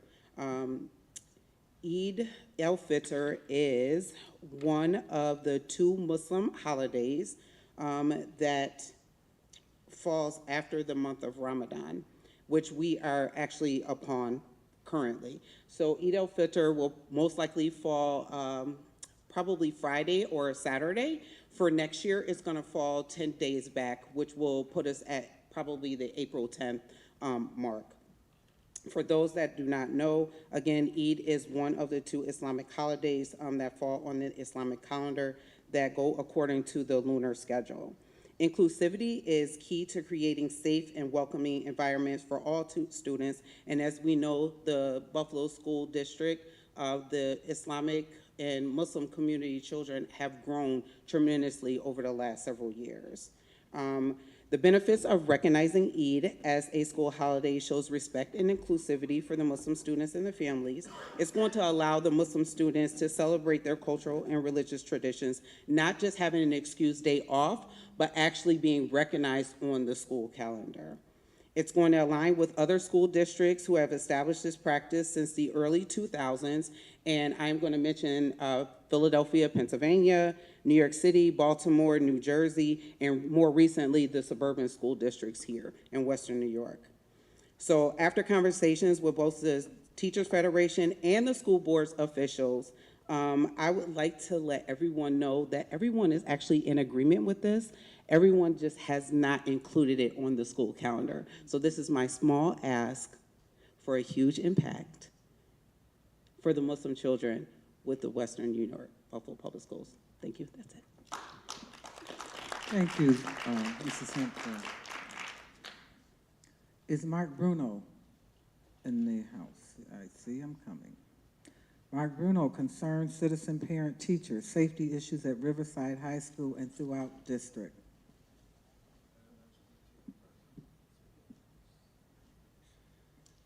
Good evening, Dr. Williams and distinguished members of the Board of Education and members of the Buffalo community. My name is Mark Bruno. I'm a teacher at Riverside High School, a union rep there, and also a Buffalo parent.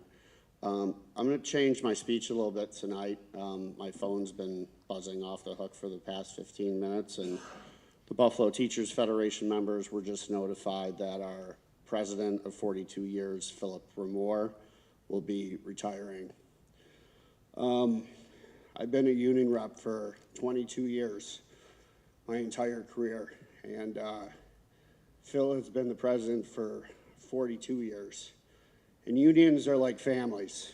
You know, we get together a lot, we laugh together, we cry together. Sometimes we argue with each other, and then we kind of move on and do it all over again. Phil Remore is a titan, something that will probably never be seen in this city again. And I learned a lot from him over the years, and I want to congratulate him on his retirement and everything that he's done for the city of Buffalo and the students of Buffalo.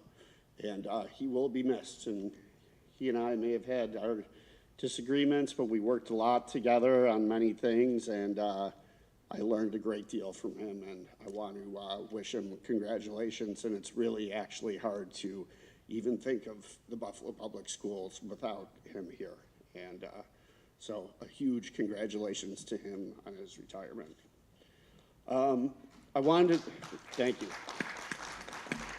And thank you for everyone that worked on our contract. I hope it's something that we could all get behind and vote on it and pass it and move forward and start focusing on educating students, you know, as 110%, as, you know, we always do. Recently, there was an incident at Riverside High School where an intruder got in the building. The school was locked down for 2 hours, and Superintendent Williams, thank you for, I know I sent a lot of emails about the situation. Thank you. A lot of the situations are resolving itself. A detective came in to help kind of fix some of the situation. But there's no signs on, and this is just a suggestion, there's no signs on our doors, and really Buffalo Public School doors, saying do not let anyone other than your party in the building. What happened is a parole officer seemed to open the door, and the intruder kind of came in behind them. You know, obviously a parole officer should know better, but you know, mistakes do happen. But if we could maybe put signs on all of our doors that say that, and also send out emails to you know, stakeholders that do not let anyone else in. I mean, the building was locked down for 2 hours. It was a really horrible situation. And lastly, security guards in elementary schools. I've visited a lot of them, and I know this costs money, and this is something we can maybe work with elected officials to do. Most elementary schools have rotating security guards that maybe are only at a school once out of every 6 days, and I think all of our schools deserve to be secure at all times.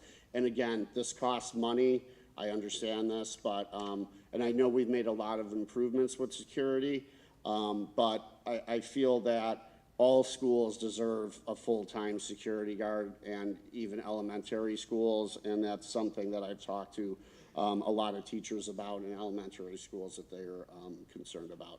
So, again, the signage, I think, would be, you know, a universal signage on all buildings telling, you know, people entering the building that they cannot let anyone else in once they are buzzed in the building, and also to send a notice out to, you know, to parents and everyone stating that. I think we have to be vigilant with our students' safety. I mean, these are children. When you drop, my son's in kindergarten in Buffalo, when I drop him off at school, you know, we all want our children to be safe.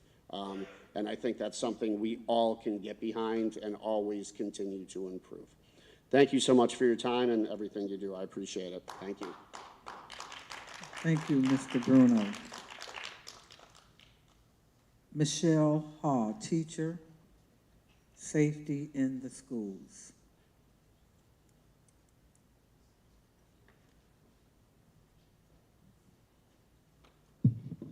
Whoa, so tall.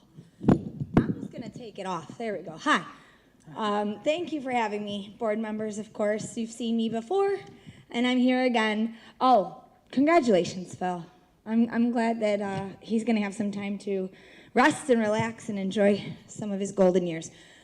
So I'd like to start off talking about school safety. I am the STEAM coordinator at Stanley Mikowski, school number 99. It's Disney World on the east side. If you haven't been there, Mr. Scott saw it. He knows all about it. Come on down and check it out. So I'd like to start by quoting from the esteemed Dr. Laurel Williams from the Baylor College of Medicine. We need to remember that children are at different developmental stages, and what's appropriate for one age could potentially be highly inappropriate for another age. One size does not fit all.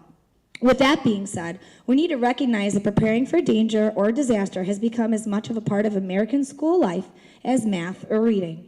Emergency drills always coincide with the times. For example, when my grandmother was in elementary school during the 1940s, she would practice air raid drills, duck and cover.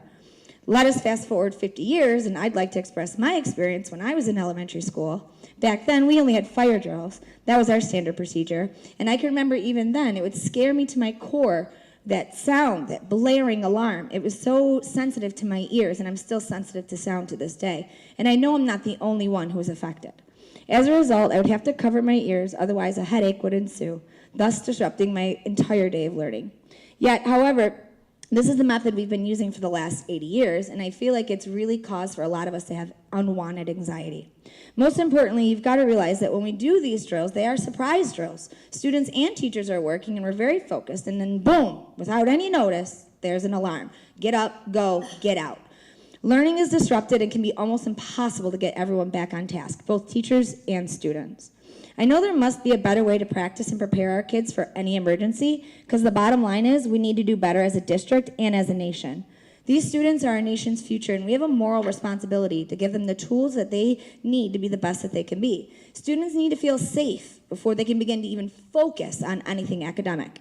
So after talking with some colleagues at school and the social workers, a solution that we came up with that could probably improve the feeling of being on edge is to plan out the drills. Give prior notice to the school communities. Other districts send out reminders as well, and they set the dates in stone at the very beginning of the year. That way, everyone in the school community is aware and can prepare. It rhymes. Be aware, prepare. Therefore, when you're filling out that cultural calendar that you were talking about, I presented that at my old building, actually. September 15th through October 15th is the Hispanic Heritage. They take up 2 of the months. But it really is October for Italian Heritage. Then November is Native American Heritage. December is Greek Hellenic Heritage, and it continues from there. So if you want someone to work on you with that, I'd volunteer some time. Very interested in doing that. So when you're filling out that cultural calendar, you guys should think about putting in some scheduled safety drills and fire drills that everybody in the district can kind of know ahead of time what's going to happen, so they can prepare physically and mentally. Because our job as teachers is not to toughen our children up to face this cruel and heartless world. Our job is to raise children who will make the world a little less cruel and heartless. Everyone deserves to feel safe at school. If nowhere else, school should be a safe haven for children to experience the best parts of being a human, making friends while having fun and learning. Thank you for your time. Have a great night. Thank you. I bet you have an exciting classroom, that's for sure. Children are learning from you. I can tell, I can feel it. Our next speaker is Khadijah Hassan, caregiver and Id Holiday. Welcome.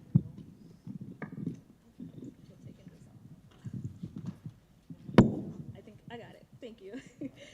Good evening. My name is Khadijah Hussein. I am a caregiver of a Buffalo Public Schools student in grade 11, but today I also speak as a former Muslim student in this district. Before I begin my speech, I would just like to give a huge shout out to Dr. Williams and the couple of students from Olmsted High School. I saw that you guys did the little thing with Ramadan, and it was very beautiful, so shout out to you guys. 8 years ago, I stood before this board as a student of this district myself to speak about the importance of Eid and kindly asked the board to consider making Eid a district holiday. I'm a bit bummed out that nothing has happened with that request. Over the past few years, more and more districts across the nation are making Eid a district holiday and allowing all of their students to take off.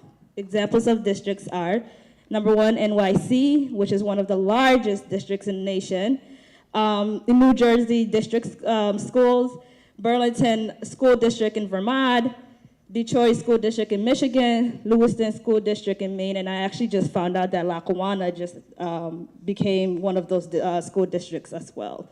Those are just a few examples of the many.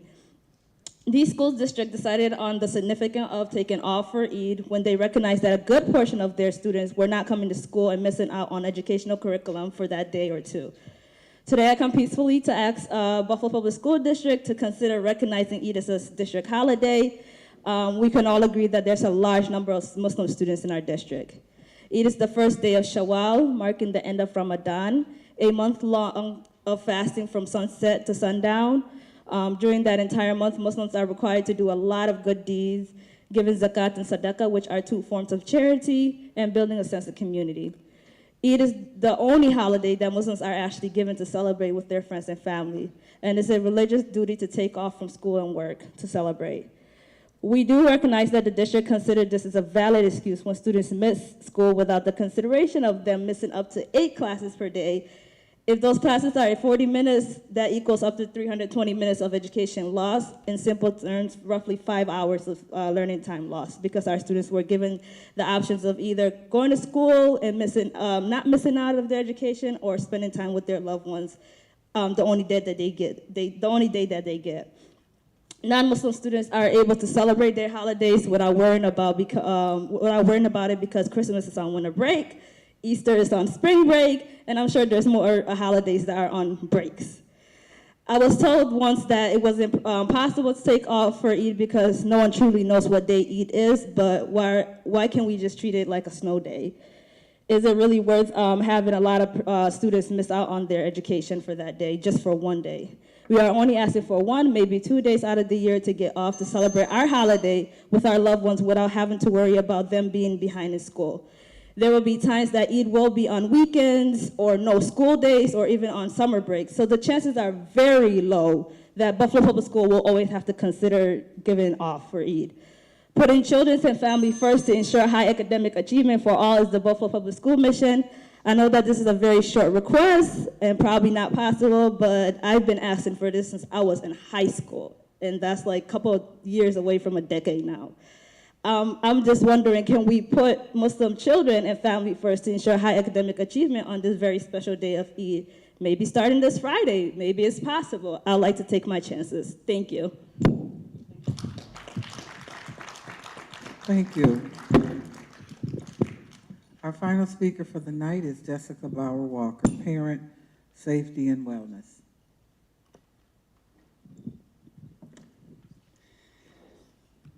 Good evening. First, I'd like to lift up the work that the district is doing on a variety of equity issues, from recognizing autism awareness to Arab American Month. It was great to see the Wednesday with Williams today, and appreciated that you quoted Khalil Gibran. I'm of Lebanese heritage, so really nice to see the recognition of Arab American Month and our students being able to do education on Ramadan. Would like to echo the request that Eid be recognized. Really proud of Khadijah and seeing that she's been advocating this, and good to hear other voices that are amplifying a call for Eid. Our organization is recognizing Eid, so I just want to amplify that request too. Also want to lift up that May is Mental Health Awareness Month, and also want to lift up that our Native American colleagues, this is a major equity issue as well, and would like to support them in their calls, and they have been here repeatedly asking for similar things, and we need to support them too. And last positive I want to lift up is Parent Congress and the continued willingness of parents to come together and Dr. Williams to meet with us on a monthly basis. We have very robust conversations and a commitment to work together and be in dialogue, and really appreciate that that connection is there, that parent leadership is in place working together, and that we're able to come together on a monthly basis in dialogue. So lots of positives and good things happening. I also, in my role in the work that I do as a community health worker and a parent advocate, see a lot of children and families who are not able to benefit from some of the positives. I would love to see more of our students getting opportunities like going to Puerto Rico. Even some of our students that do have behavioral challenges, I work with very challenging students. When they start working with me, they're often very, very challenging. They're challenging students.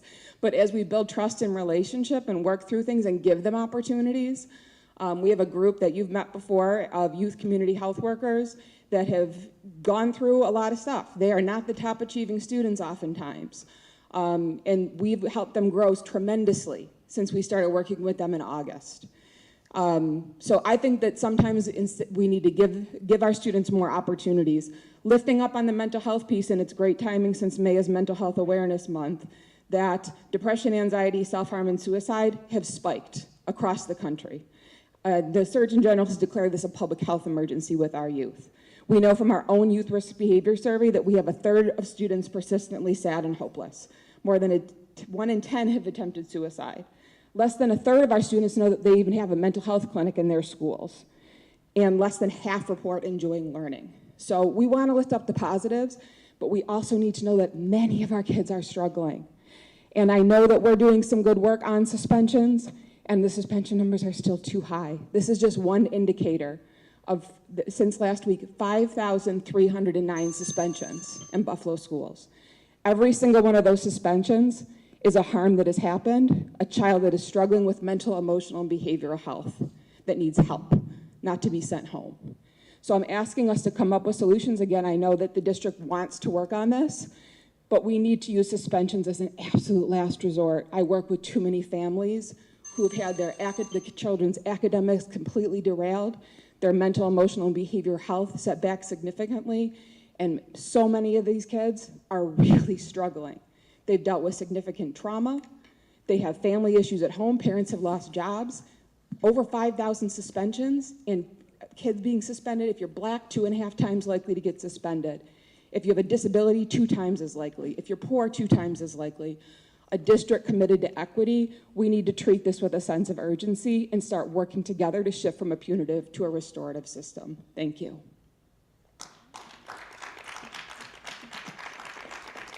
Thank you, speakers. Superintendent, for your comments. Okay. I would like to begin by echoing what our board president shared and in sharing that we appreciate the patience that our speakers have displayed. I know that we're running a little late this evening, but we certainly do appreciate and we do value you taking the time to come and to wait to be heard. We do appreciate that. So I'll start with Miss Irene, who is one of our parents and who had some very serious concerns. And, you know, you shared that you were interested in us hiring someone who was Native and Indigenous for the role of the supervisor. And what I can share with you is that I believe that we did have representation or parents who were a part of the interview process. I don't know all of the candidates who were interviewed, and if we even had candidates that were Native and Indigenous and certified, I'm not sure. But certainly I can reach out to you just to have a conversation with you so that, you know, you're heard. I want you to, you know, I'll also ask our Chief of Human Resources to be a part of the conversation so that she can explain what the hiring process entails. So I'll be reaching out to you before the end of the week so that I can speak with you, okay? Mr. Wallace, you shared some pretty compelling statistics with us that articulate many of the challenges that children who are Native and Indigenous encounter. And you said something that really stuck with me. You said that students who are connected to their culture do better. And I completely agree with you on that, which is why we created an entire department of cultural and linguistically responsive initiatives that's led by Dr. Morrell. That's her work. And it's not just for one population of students, not just for African American students, it is for Irish American, it is for Native students, it is for Asian students. We want all of our children in our district to have the opportunity to be connected educationally to their culture, because you're absolutely right. Those are students that tend to see themselves reflected in the work that they're doing, and it becomes meaningful and engaging. They're into it, they can identify with it, and they do tend to do better. I do want to share with you that someone sent me a statistic, and that in 2021, our children who have been identified as Native were at an 80% graduation rate in the Buffalo Public Schools. That's still not high enough. It's not high enough, but it is at 80%. And I didn't write down the exact statistic that you shared, but again, I'm willing to have a conversation with you because I don't disagree with some of the information that you shared. Jade Hill, 18 years old, but boy, are you wise beyond your years. I've seen you come to the board meetings often and advocate for getting staff and helping to rebuild the program. And we want to do that also. We want to partner and we want to do that also. One of the things I'd like to ask the team, we do have Parent Congress, and you've heard a couple of folks tonight who are members of Parent Congress, and it's a group of parents who represent larger groups of parents, and we meet every month as a small team, and it's a chance for their concerns to be heard and for me to share where we are in our work. And I would invite Dr. Reynolds to reach out to you to share if you're interested in creating a Parent Congress constituent group that focuses. We have a MEAC group, which deals with multilingual families. We have a CPAC group that focuses on children who have been classified with disabilities. We have President Ed Spidell, who's here, who represents the District Parenting Council. We have Jessica Bauer Walker here, who works with the Community Health Worker Project. So we have different constituents of parents. They each represent different groups. We have Most Valuable Parent, MVP, and I would certainly encourage you, if it's something that you would like to hear a little more about, to consider organizing and thinking about joining Parent Congress so that we can meet every month and talk about some of the concerns and issues for your constituent groups. Ms. Fisher, first I want to thank you for your advocacy, and I think that we all felt your pain as you stood here, at the microphone. Many of us are not only educators and board members, we are caregivers, we are parents, we are grandparents, we are aunties, we are just people who are concerned about children. And so when I hear, a parent who is brought to tears because, her child is feeling that, he's not getting what he needs. He knows that he can learn, but for whatever the reason, he's not feeling like he has gotten what he needs. Certainly it touches, I think it touched all of us. I do just want to say that we don't do the 5-hour training, rather we do 5 days of training, 5 full days of training for our teachers. And I'm going to ask our chief academic officer to reach out to you, because I'm not quite sure if what it is you're asking for is for us to implement an Orton Academy, or if it is specific to some of the needs of your son. So I'm going to ask her to reach out to you so that I can better understand specifically how we can better support. Ms. Hempfield, thank you for coming and sharing the importance of Eid. We certainly all recognize that we are at a place where our Muslim group in the city of Buffalo and in Buffalo Public Schools continues to grow, and we love it. We're excited about it. We embrace it. We welcome it. That's what we're all about. That's the secret sauce of the Buffalo Public Schools, our diversity. And so I think that we are all probably in agreement with some of the things that you shared, as well as Ms. Hussein. But in order for us to change our school calendar, there's some things that are required that are beyond just the board making a decision to do that. It's a negotiated item. It's a contractual item that has to be approved as it stands right now by our teachers union.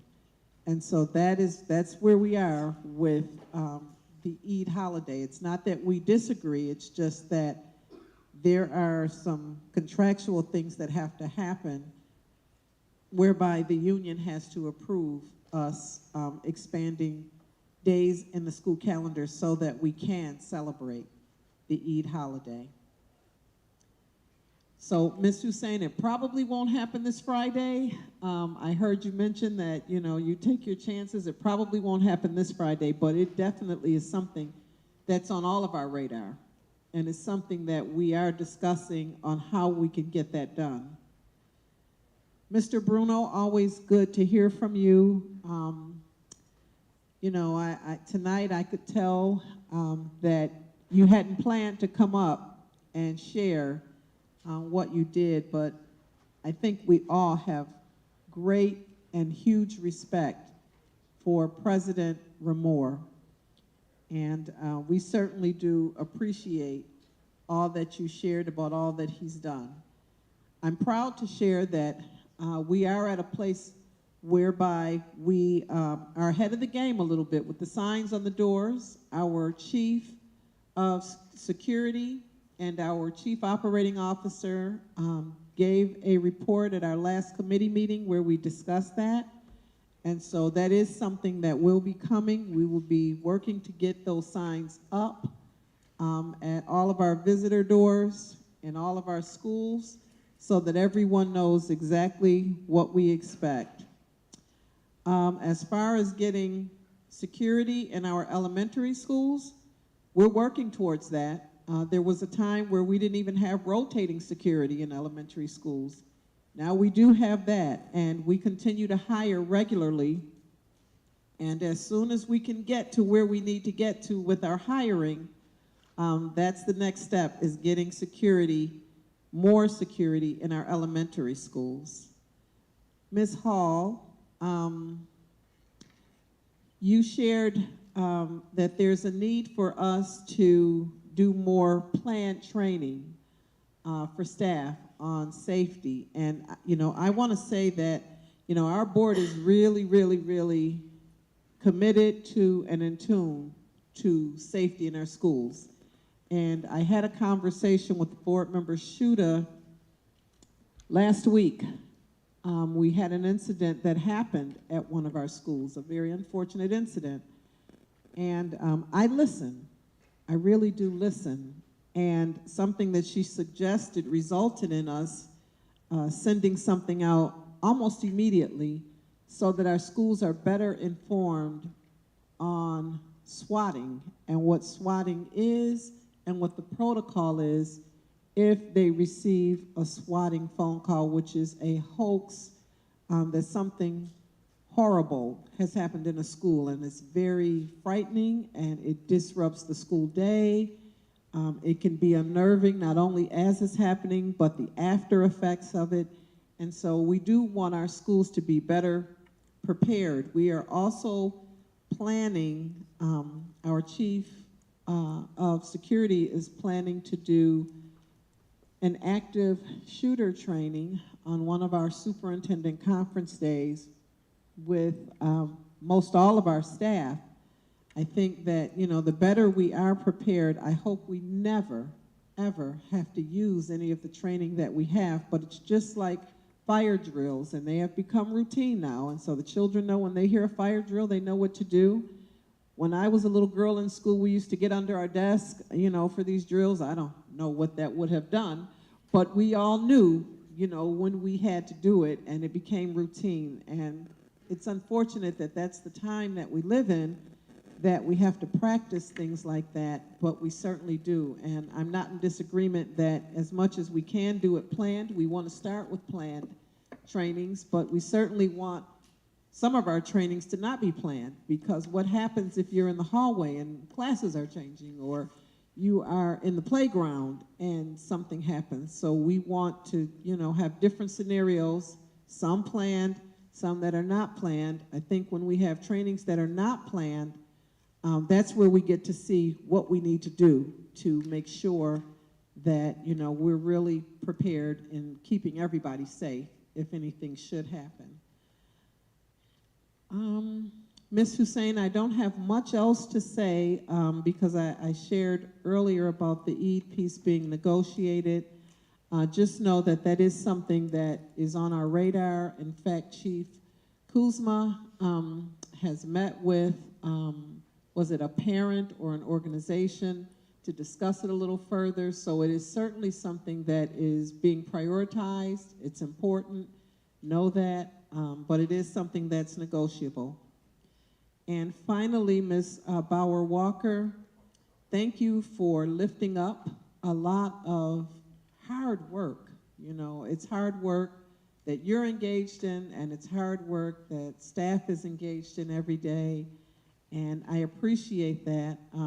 Also, the Mental Health Awareness Month that's coming up in May, I didn't know that it was coming up, but certainly the same way that President Spidell, you know, kind of led an effort, I would invite you to, you know, speak with Dr. Brown a little bit and maybe share some ideas about how we can do more to make more people aware that, you know, because mental health illness is something that, again, if people haven't been touched by it yet, somehow, shape, or form, they probably will be if they continue living. You know, it's just where we are. It's the time that we are in. And so anything that we can do to help make sure that all of our students know that there is help in their schools. When I hear that 1/3 of our students don't know that there are mental health clinics right inside of their schools, that's concerning. We want them to know that there is help in their schools, whether it's their school counselor, the mental health clinic, their administrator. You know, there are people in their schools that can help students, and so we want to make sure that, you know, we work together on that. Our discipline, you know, we continue to work on that. We continue to work on that. We had a very rigorous conversation. My days are running together. It's getting late. I don't know if it was yesterday or Monday, but when we had our last Parent Congress meeting, we talked about it, and I'm excited about what will come from the discussion that we had. Our code of conduct, as I always say, it's a progressive disciplinary framework. And so all behavioral infractions of young people do not have to result in suspensions. Certainly we start with conversations and restorative practices and parent conferences. So it doesn't all rise to a level 4, which is the most extreme out of school suspension. So we'll continue working with the Parent Congress and with our community partners until we get to a place where we're all okay. So that's all I have. Thank you. We're going to move forward. Our student representative update. Who do we have in the house today? Graydon who? Graydon, where you been? We missed you last month. I was in Puerto Rico. All right. I didn't go on that trip. I was just lucky enough to attend. Here. Oh, okay. You went with family. It was a great trip. I saw lots of pictures posted from other people that went on the trip, and they had a great time. I went the week before with family, So it's the island's really nice. All the people are super nice. The food is amazing. So we've been pretty busy over the last month. Today was our April Inter-High meeting, which happens every month. We've changed the way that we conduct our executive officer election. The election will be on May 16th of this year, and the winners of the president, VP, secretary, and treasurer will take over in the role next year after me and the other executives graduate high school. Next month is Mental Health Awareness Month, so we had a group discussion about the stigma of mental health in our schools and how we should support our peers when we see them struggling.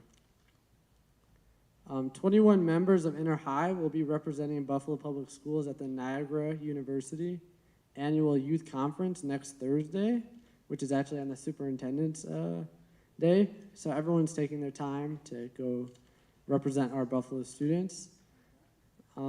We also had a great presentation about Project ACT, which I had no idea about. It's an outreach program that provides services to pregnant or parenting teens attending Buffalo Public Schools. At my home at Da Vinci, our community celebrated Da Vinci Day on March 17th. It was our first Da Vinci Day since before COVID in 2019. It was great for the whole school to get together and celebrate the hard work we've had over the few years.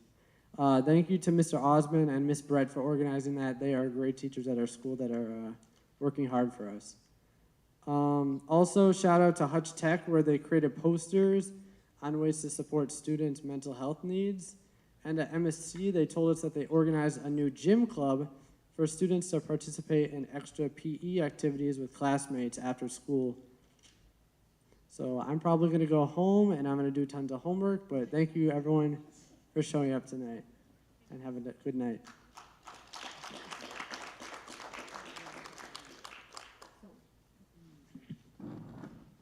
Don't go anywhere. Okay, so tell me this. What feedback can you give the board about what's going on with our students as far as some of the events that have happened in our community, and what's the feel that you're getting from the students? Is there a lot of trauma? Is there people that are, tell me, tell us what the students are feeling, because we offered to meet with the students, and the Inter-High has not taken that offer up as of yet, and we're trying to figure out the issues that we can help our students. So can you share any light on some of the things that, Mike is there, some of the things that we might be able to do? It's mainly a transportation issue. When most kids want to come to these meetings, it's transportation and the time. I don't think a lot of students could get here at these meetings, but I'm trying to think. I'm going to reach out to you if I think of a good idea of getting everyone, because we always meet with you over Zoom, but I feel like it would be great to get more students here at the meetings, or just meeting you guys in person at some sort of event during a school day would be nice.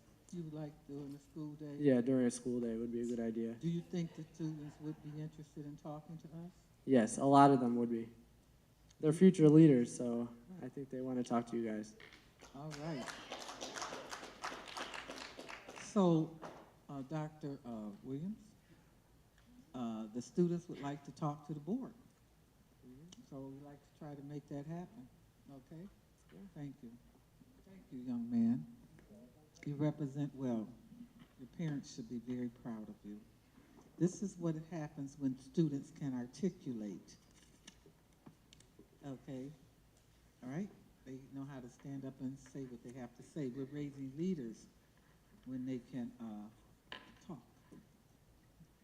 Okay? Thank you. With that said, we're going to move forward and try to wrap this meeting up so that we understand that our first half of the meeting went a little longer than we anticipated. In the future, we're going to try to keep that within an hour, no more. We have to toot our own horns because it's oftentimes the only positive message that comes out about our school district. But we will be more mindful of the time. May I have a motion to accept the minutes from the previous meeting? Jennifer, and second by Dr. Brown. our consent agenda. May I have a motion to move forward with our consent agenda? And Terry. With that said, the questions, we start with number 16B from Mr. Hurd, multiple vendors, musical theater, initiative, minor equipment, year 5. Yes, thank you. I met with Michelle Augusta back in, I believe, December or January, and we talked about our different needs for the for our arts department and how to put performance on within the district and our elementary schools and those programs. And I see that the dollar amount here, reflects that conversation, and also, what can we do to bring arts to all our children in the form of equity. And I think this is a very high priority that we address these needs. And I would just like to know for some kind of line item that you have, that what schools are affected here. I know we have 21 schools that's listed, but what's actually being done with this money. And my goal is, just so you understand, I want to get all our schools updated, for that purpose, for all children to be able to put plays on in theatricals and different settings in our auditoriums. And I know that some of our auditoriums need work also within themselves. So if you can please, we get some line items about what's this going to address, and so we can make sure that we be able to reach those needs. If I understood this particular item correctly, these are additional pieces of equipment for schools that are running our theater program. So not every school has teachers who at this time are running that particular program, because it is a commitment for an after-school type of project. So there has to be willing staff member to run the program, and there also have to be students who express interest in that particular type of theater program. Because this isn't a class, this is an extracurricular activity. So whenever a school has expressed interest, we supply all the equipment they need. So some of this equipment other schools already have. This is trying to rectify it and equalize for the 21 schools so that they have the appropriate equipment they need. Thank you. If we can have a conversation maybe tomorrow afternoon, just to get update and just some reflection, if possible, Sure. If we can fit in your schedule. Sure. Thank you so much, Mrs. Benicelli. Thank you, Mr. Hurd. I have a comment on 16C, the CSE CPSE report. Today I received a call and was told that a child is being denied services until the board votes on this report. And that was very surprising to me. It was out of School 81, and I've never heard it before. And so when it came to my attention, I said I would bring it to the table today, because staff told the parent that the child cannot be moved into a new room based on, I guess, the review of his IEP until after the board votes on this tonight. This is just information for the board. I'm not sure what that particular staff member might be referring to, but I can look into it. Yeah, I need some clarity on that, because I didn't think that the board's actions would stop any child from receiving. That's not something that would happen, so I'm not sure if there was a miscommunication or a misunderstanding. Thank you. Thank you, Ann. Right. The item that you're voting on tonight are actions that have already taken place, and those administrative actions occur, and then this is a report out to the board. So, we can certainly discuss it and make sure that the school is clear and the staff is clear, but no process should be held up, until there's a board meeting. That's not what happens. I didn't think so. That's why I wanted to bring it to the table. Thank you for that. I appreciate that. Mr. Hurd, number 17F. Okay. Yes, just for clarity, I was just reading through the document, and I'd like to get an understanding of the work that's being done here. It seems that we already paid to have cameras installed for Huddle over at All High Stadium and over at Riverside Stadium, but they're replacing the middle cameras. Just a couple of questions with that. Does these cameras rotate, or do the previous cameras rotate?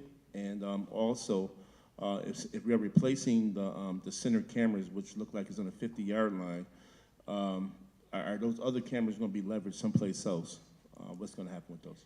So your questions are, if the camera rotates and if the cameras that are on the 50-yard line will be replaced. I can find out answers to that, but you are correct when you indicated that the huddle cameras at All High and Riverside, that work has already been done. So this is a board recommendation to pay the vendors.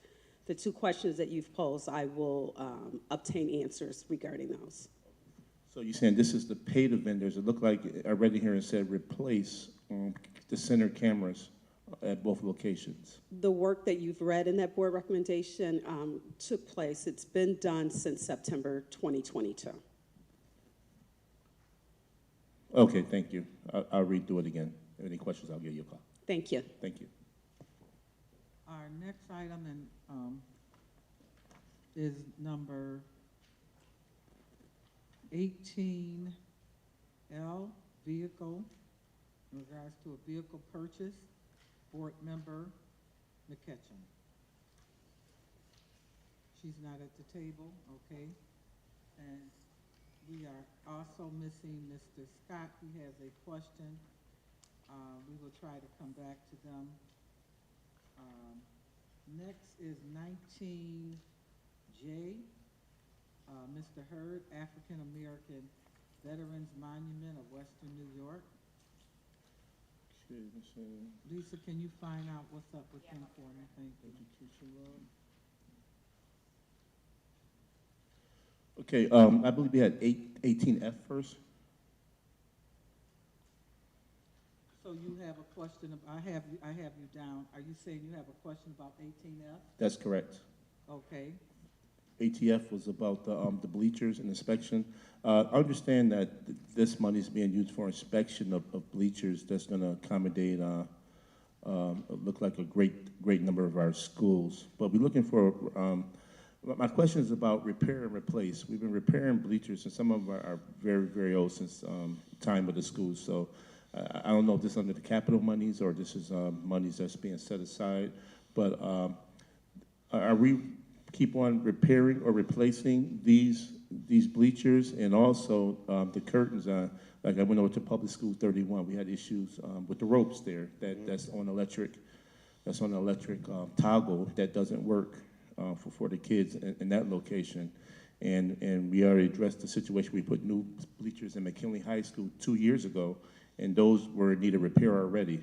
So if we can just address those and see are these going to take care of those repairs also?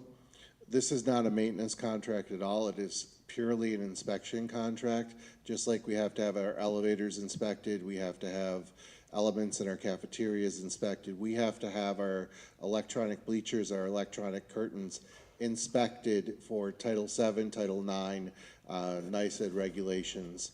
And it's simply to certify, to do the work of visiting each site, exercising the bleachers, making sure they work, going through the equipment. It's not maintenance at all. We will address issues of maintenance. As you know, we have large capital expenses. We need to start looking at how we invest in and maintain our athletic facilities. Thank you, Mr. Hills. But it also says electronic partition, bleachers inspection, and minor repairs. That's why it would be very minor repairs. A button is loose, things like that. But it's mostly it's 99% inspection. Thank you, sir. Yeah. Thank you. Mr. Hurd, on number J, African American Veterans. 19J, I'll be quick on this, but I did work in the past, and just seen the work that Warren Galloway did to put this African American Veterans Monument together, and I would just like to be included when the classes do go visit this monument and talk about the history of our servicemen that fought in our civil wars all the way up to the last war over in Desert Storm, and now that's over. Overseas. So I'd just like to just just be there when our schools visit this monument, and this is the only African American monument that's in the country. So I just give thanks, for the work that's been put together to establish this. My uncles, my father's fought in these wars, and he has his brick there also. Thank you. I think we have a lot of people at this board who has bricks there, including my father, which is one of the first bricks that was purchased, and Paulette's father as well, and are in their monument, and it is a nice monument. And certainly it's available for anyone to go and visit at any time. So feel free when you're down at the water park to go down there and take a look at that. Mr. Scott has returned to the table, and he had a question about 17E. No question? Okay, thank you. We have Board Member McEachin, who has returned back to the table after having conversations with some of the speakers. Her question is on 18L, the vehicle for purchase for new chief of security.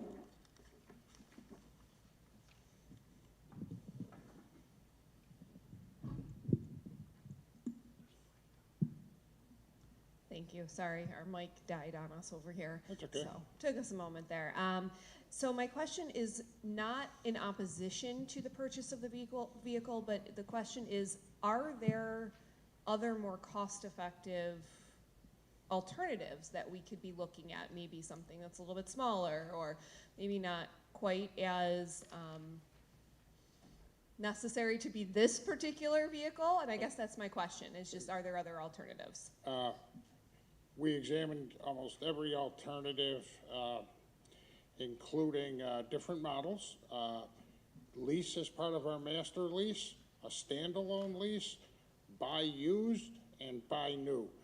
The consensus from myself, the finance and the purchasing department are to buy this model and buy it new. Cars? SUVs. That's Okay. what's required, or that's the best alternative for the duties and responsibilities of the chief of security. So are you saying that the chief of security transports students in the vehicle? Barbara, do you? I'm not saying that, no. Okay, I'm just trying to figure out, because 3 board members called me about this. So we certainly have a concern, and this has been an ongoing thing with us, with these purchases. I guess the cost is what is the concern for the board members that did reach out to me. Okay. And so, you said that you justified the cost, and so her question was there a smaller vehicle, less costly, that could have been made available to meet the purposes of the purchase? We thought this was the best one. Yes, there's plenty of other models available, smaller, larger. This is right smack in the middle, and we thought it was best for the wear and tear on the responsibilities for our chief of security. There was nothing not examined in this decision.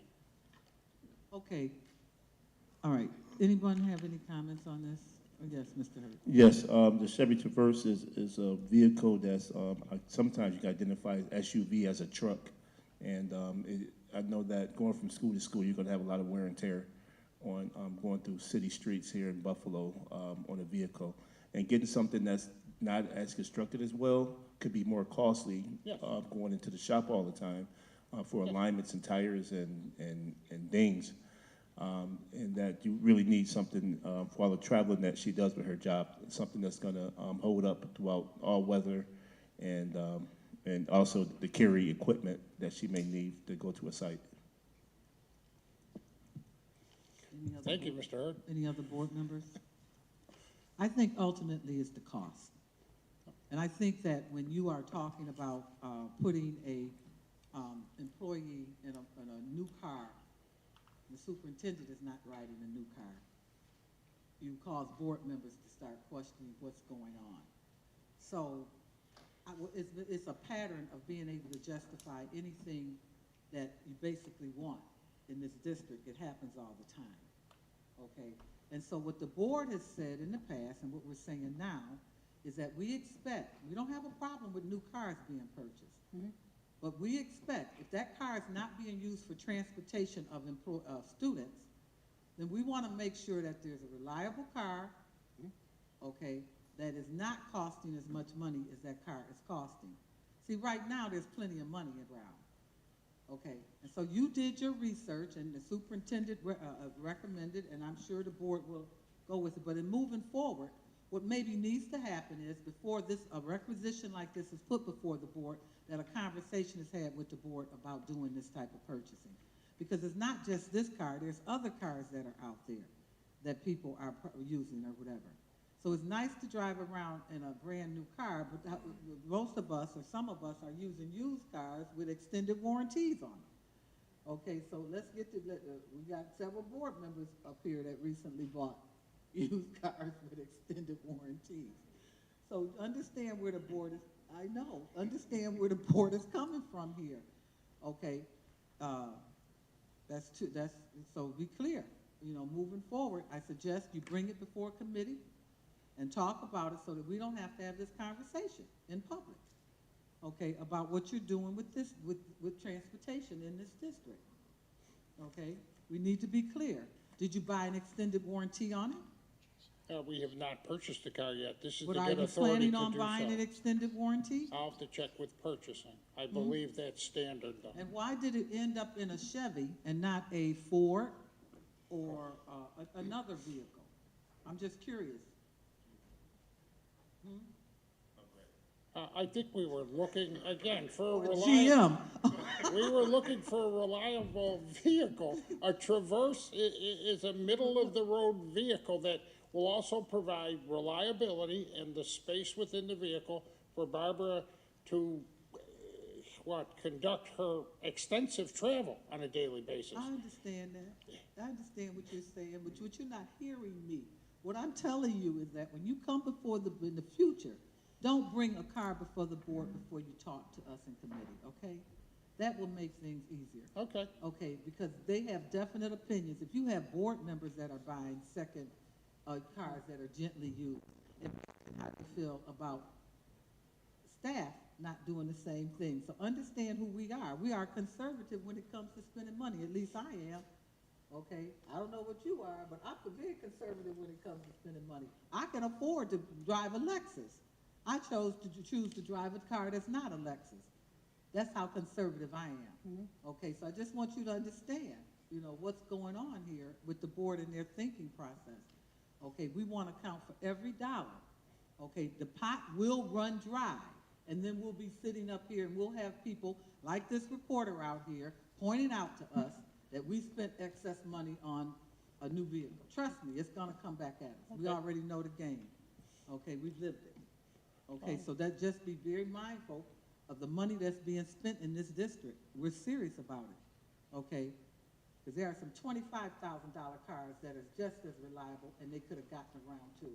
So don't play us like, we got issues with stuff. We got some definite issues at this table about money being spent and not, and in a conservative way. We just want to make sure that the funds in this district are here for children, okay? Yep. For children. That's what we're trying to do, make sure we get more money into the classroom.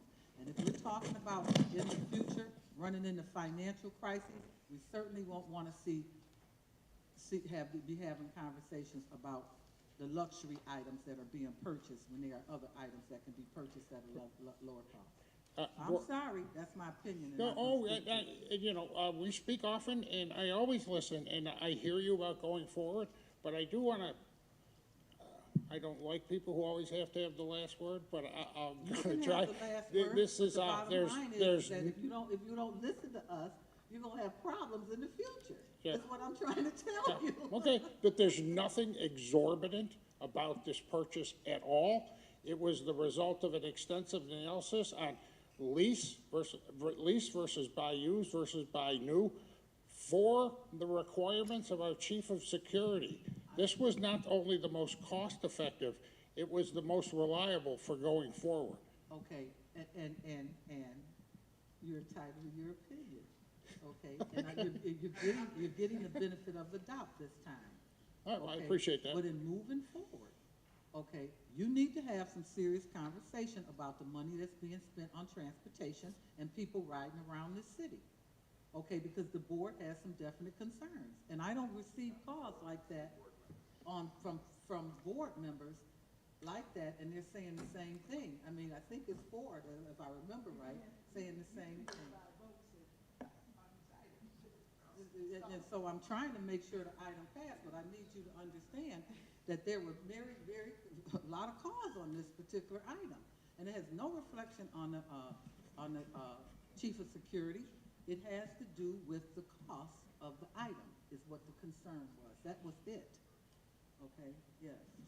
I know this went through our RFP process. I'm gonna recuse myself from this vote, but we can work to get a fair price also with General Motors for the vehicle. So we can get a report back to the board after it's completed. We can put you in touch with some people that can really get the price down. I thank you for that. Every little bit helps. I'm telling you, you got a very conservative board when it comes to this money, because we're getting worried about making sure we have resources for our kids. So that's, if no more discussion, that's fine. Thank you for your answer. Okay, thank you.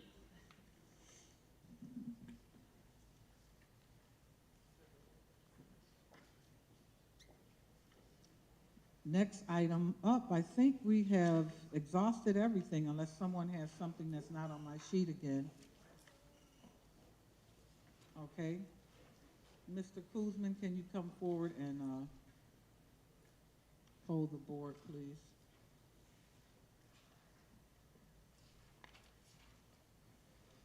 Thanks, President Codman. On the consent agenda, how do you vote, Dr. Evans-Brown?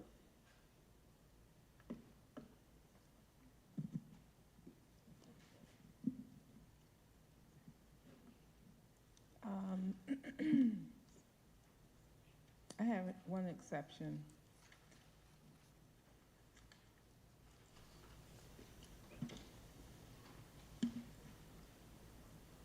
And that's 18L.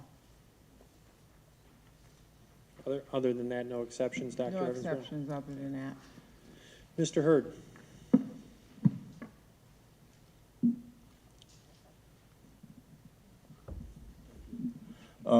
I'm going to recuse myself from 18L, that's my employer, and recuse myself from 19P. I sit on the board for Hilbert College. Other than that, no exceptions. Thank you, Mr. Hurd. Ms. McEachen?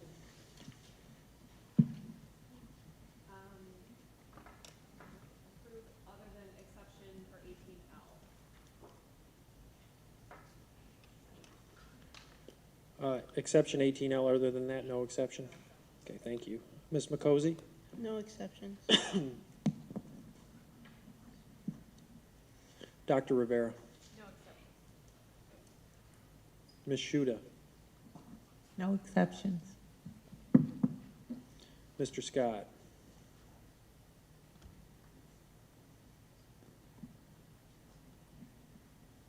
Exception 17E. Other than that, no exceptions, Mr. Scott? No exceptions other than that. Okay, thank you. Ms. Woods? No exceptions. President Belton Codman? No exceptions. Consent agenda passes. Thank you. Okay. All right, listen. You better listen, okay?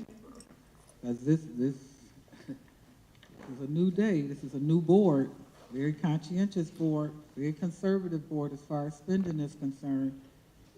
And I can sell some stuff, but some things I cannot. Mr. Kuzman, I don't have my computer this week, and I want to make sure I'm not overlooking any resolutions. There are none? Okay. And so We have, we're down to item where we can talk about the committee reports at this point. And then after that, we have something to do, to talk about under unfinished business. And then we will do our bereavements, and then we will be ready to leave. Committee reports, does anyone want to start out sharing anything? Mr. Board Member Scott? Thank you, President Belton Cotman. I am going to practice some of the training that we received a couple weeks ago in our retreat and keep my committee report extremely brief. We had a presentation from Chief Ann Botticelli on summer extended learning programming, which included some data on students that were in summer programming last year at all grade levels that participated, and included what's being proposed for site location and programming for this summer coming before us very soon. The presentation is on our YouTube channel, so you can view the presentation there. I've also posted it on my website and on my social media. Thank you. Thank you, Chair Scott. Next up, Chair Shuta. Our security through educational supports, we had Chief Barbara Lark and Executive Director of School Safety, Fred Wagstaff, present, and I'm not going to be redundant. I feel that the superintendent covered the highlights as she addressed the speakers. The one thing I will reiterate is I want to publicly thank Dr. Williams for listening to me.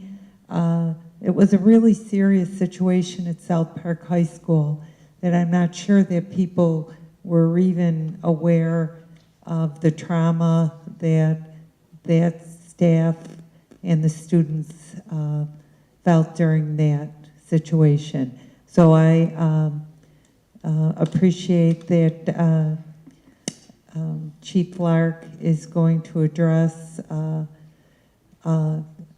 with training and the active shooter drills, and as Chairman Scott stated, the entire presentation is on our school website.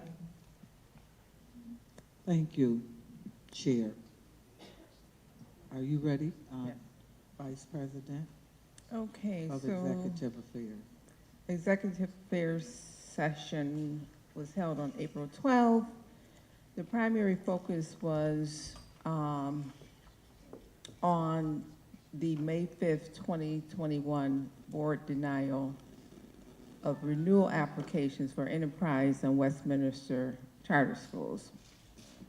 So the board agreed to a 3-year renewal with conditions for both schools.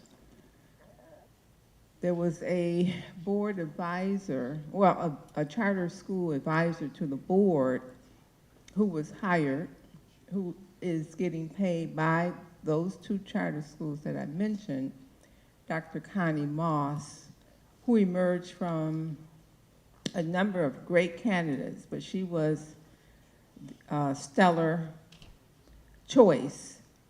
And she presented a framework and scope of work and processes for evaluation that include interviews with teachers, administrators, etc. She's looking at benchmarks, a number of measures to include student academic growth, and finally, upon completion, we'll compare results to 26 BPS schools, which that is another discussion, to discern application that they may apply for renewal of their charters. So it's interesting, and we're going to invite Dr. Moss back to Executive Affairs meeting, I believe in a month, so that she could update us, because at that time, she was just giving us a framework and she didn't get into the weeds or details about results in terms of students' academic achievement. So,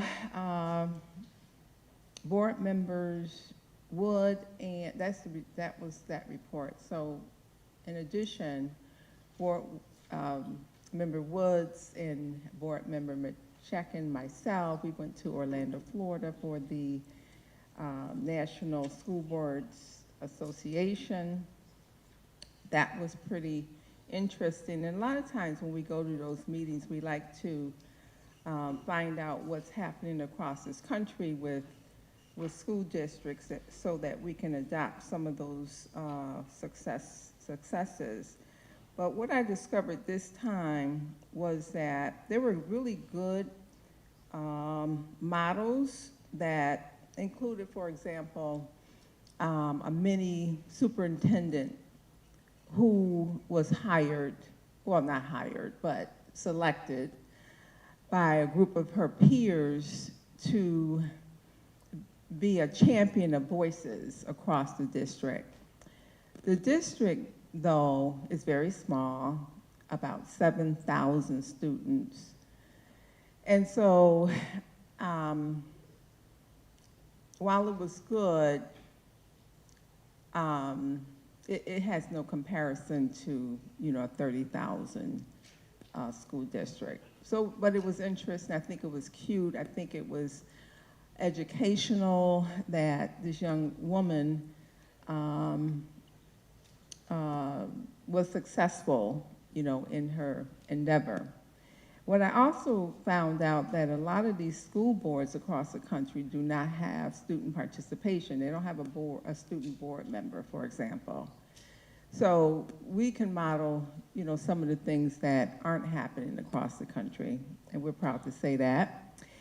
And another interesting session was the Magna, it was called the Master Class Magna Award. And Dr. Fatima Morel did an outstanding job in presenting our story project. So that was good. And then yours truly accepted the Magna Award at a conference that 20,000 people were at. So that was fun. In lieu of the president who was in Guana. So, so that was really interesting. So that was basically it. Board member Scott touched on the retreat that we all participated in. And I like the theme, student outcomes do not change until adult behaviors change. So this is a new board and this is a new day. Thank you. Okay. Next committee report, Board Member Woods. The Finance and Ops Committee presented the progress on preparing the 2023-24 budget.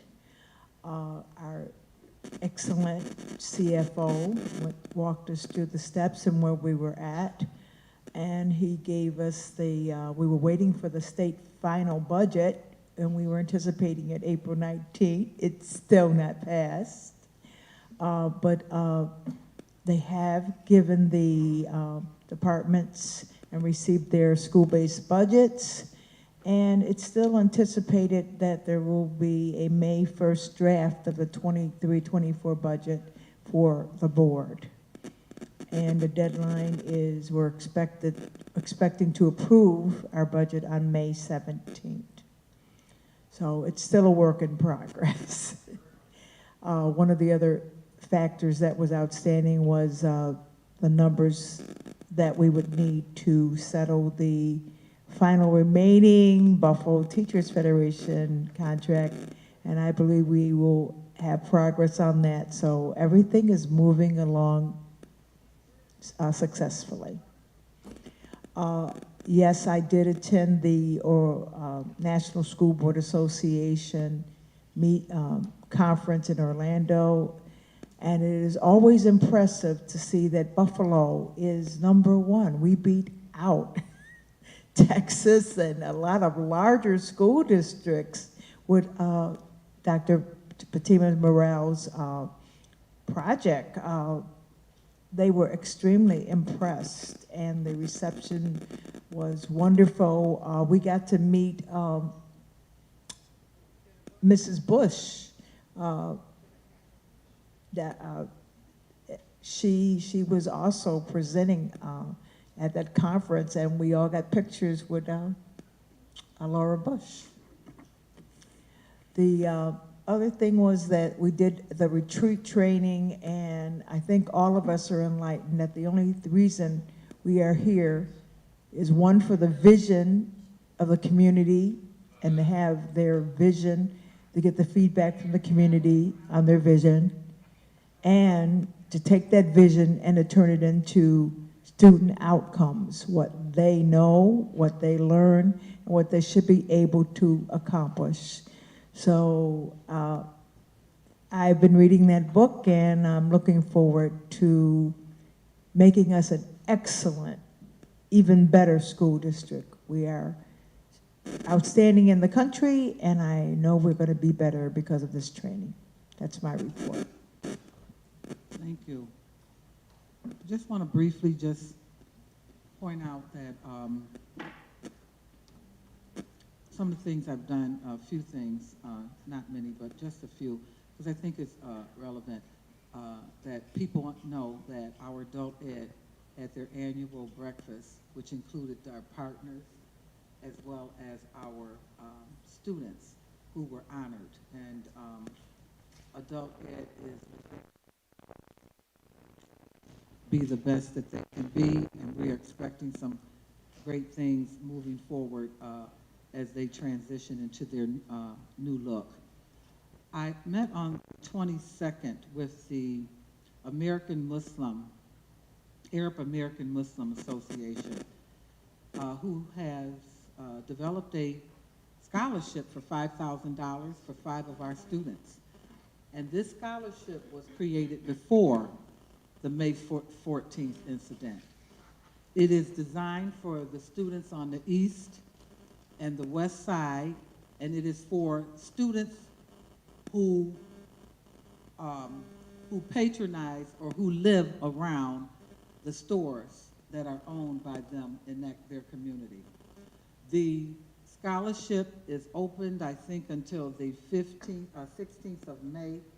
We may be able to get them to extend that because today they were not able to come. We were expecting them. But it's interesting that this scholarship is, and I will confess I had a little bit to do with it, is not set up necessarily for the student who would normally get a scholarship. So keep that in mind when recommending people to apply. It is set up for African American, Hispanic, refugees, children who have gone through some hard times or whatever. The money would be awarded after they complete their first semester, and it does not have to be a college, it could be a trade school. And I want to give a shout out to the Arab American Muslims because a lot of people came forward after May 14th, our massacre at Tops. But this was put in place toward the end of last year, and with the intentions of rolling it out during this month, which is internationally Arab American Month, because all Arab Americans are not Muslims. Some of them are Christians. So I want to give that a shout out. I'm going to ask them to provide us with their flyer so that we can get it on our website.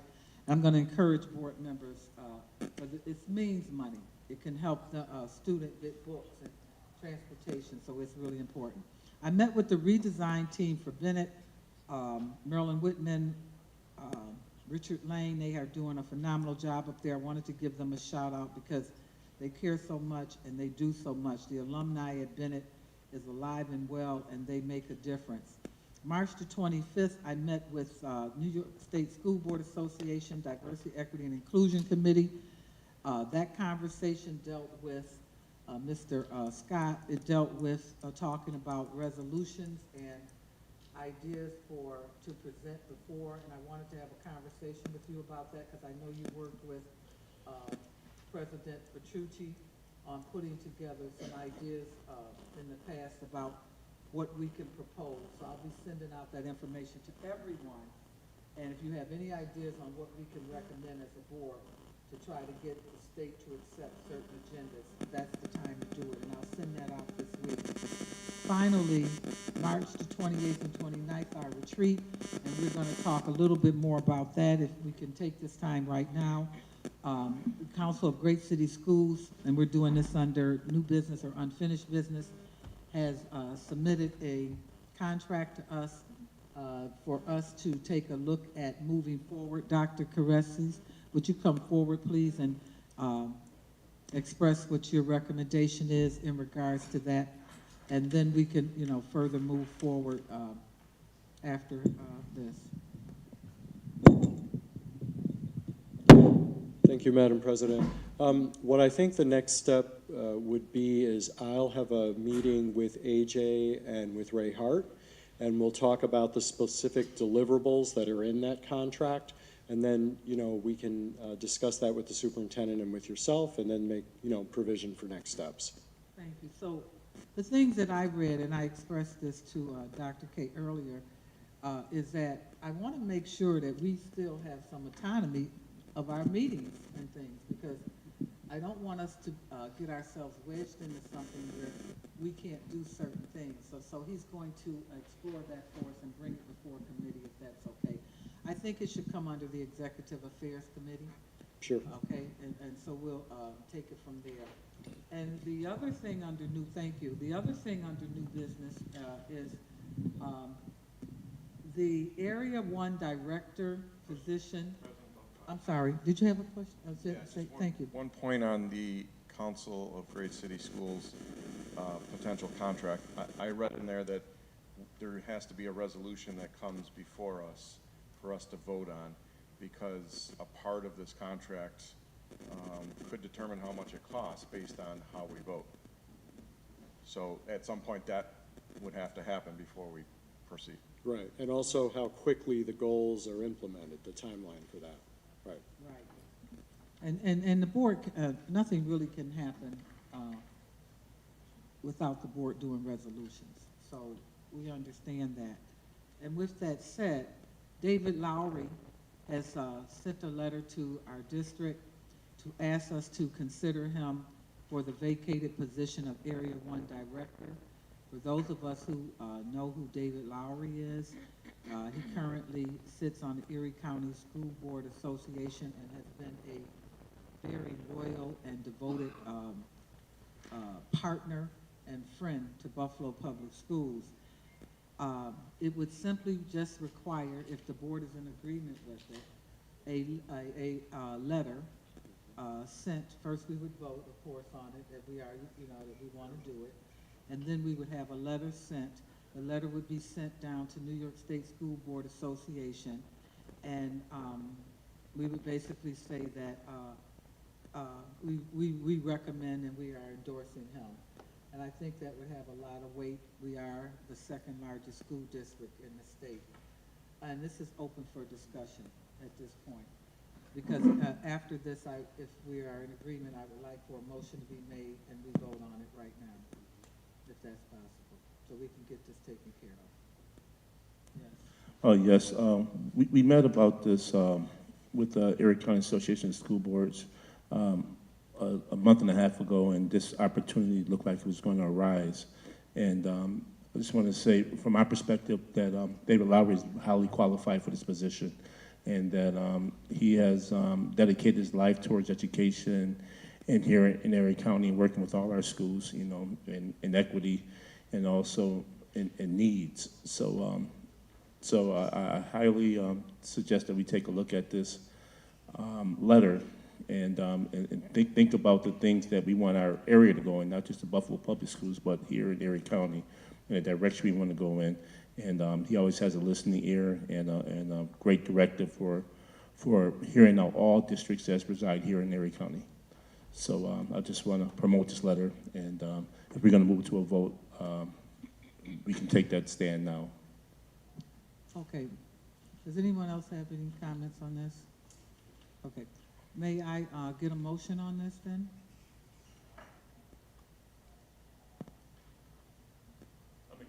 Sure. Make a motion to accept this letter to appoint David Lowry as the candidate for director, the first director here in Erie County. Okay. It's to endorse, not appoint. To endorse. Yeah, to endorse. Okay, thank you for that clarity. So, I'm sorry, you second it? Okay. So, again, it's open for discussion. Let's be clear what this is. We are going to have staff put together a letter basically saying that our school district supports him in his effort to become our Area 1 director. And we're, okay, with that said, may we take a vote? All in favor, please say aye. Aye. Are there any nays? So there's a unanimous vote that the Buffalo Board of Education will support David Lowry as a candidate for Area 1 Director for New York State School Board Association. Madam President, I'll prepare the letter this week, and then I'll make sure all of the members get a copy. Thank you. And I would like all of our, if we can, I would like an email to go out once that letter is prepared. And I would like a news release to also go out. I would like to encourage other people in Area 1 to support David in this initiative. If you be so kind. Will do. Yep. Okay. Are there any other things that anyone wants to discuss before we do the bereavement? Okay. That's just one thing. Back in April, I get the exact date. Under the direction of the superintendent and working with Dr. Will Caressi, we did meet over with Villa Maria College about our music programs here, and there will be more coming information in the future, but we all wish to bring in a very, very robust music program for our elementary programs and moving forward. So I just want to just make that note, and things are working here in the Buffalo Public School District. Okay, so my understanding is it's not necessarily elementary, but it was with the Buffalo Academy of Visual Performing Arts. Is that the one that we're talking about? Yes. I also met with him, and we also talked about an opportunity to have a discussion about our students' population as to what it looks like and what their needs may be for our college campuses. So I'm going to encourage that conversation over the summer. That we're going to have that conversation with our college, our higher ed partners. And I'm going to need your help with that. Okay, thank you. All right, so without further ado, our vice president is going to do our bereavements, and then we will call our general. Okay, can we stand, please, for our bereavements for March and partial April. All right, so March 12th, Shauna Turner, teacher aide at Riverside High School. March 28th, Karen Benson, retired art teacher, wife of Forrest Benson, a retired teacher and mother of Eric Benson, a math teacher. Johnny Franklin, Jr., brother of Joanne Sweat, president of BEST, brother-in-law of Ramona Adams Franklin, business teacher at school number 212, and Bonnie Copeland, account clerk typist at school number 197. April 6th, Jacob Wagner, retired vocational instructor at the Adult Learning Center. April 12th, Lucienne Visone, retired carpentry teacher. April 13th, Sandra Pizzino, retired director of the library department. And finally, April 16th, James F. Gallagher, retired mailroom clerk and former PCTEA union president. May we have a moment of silence?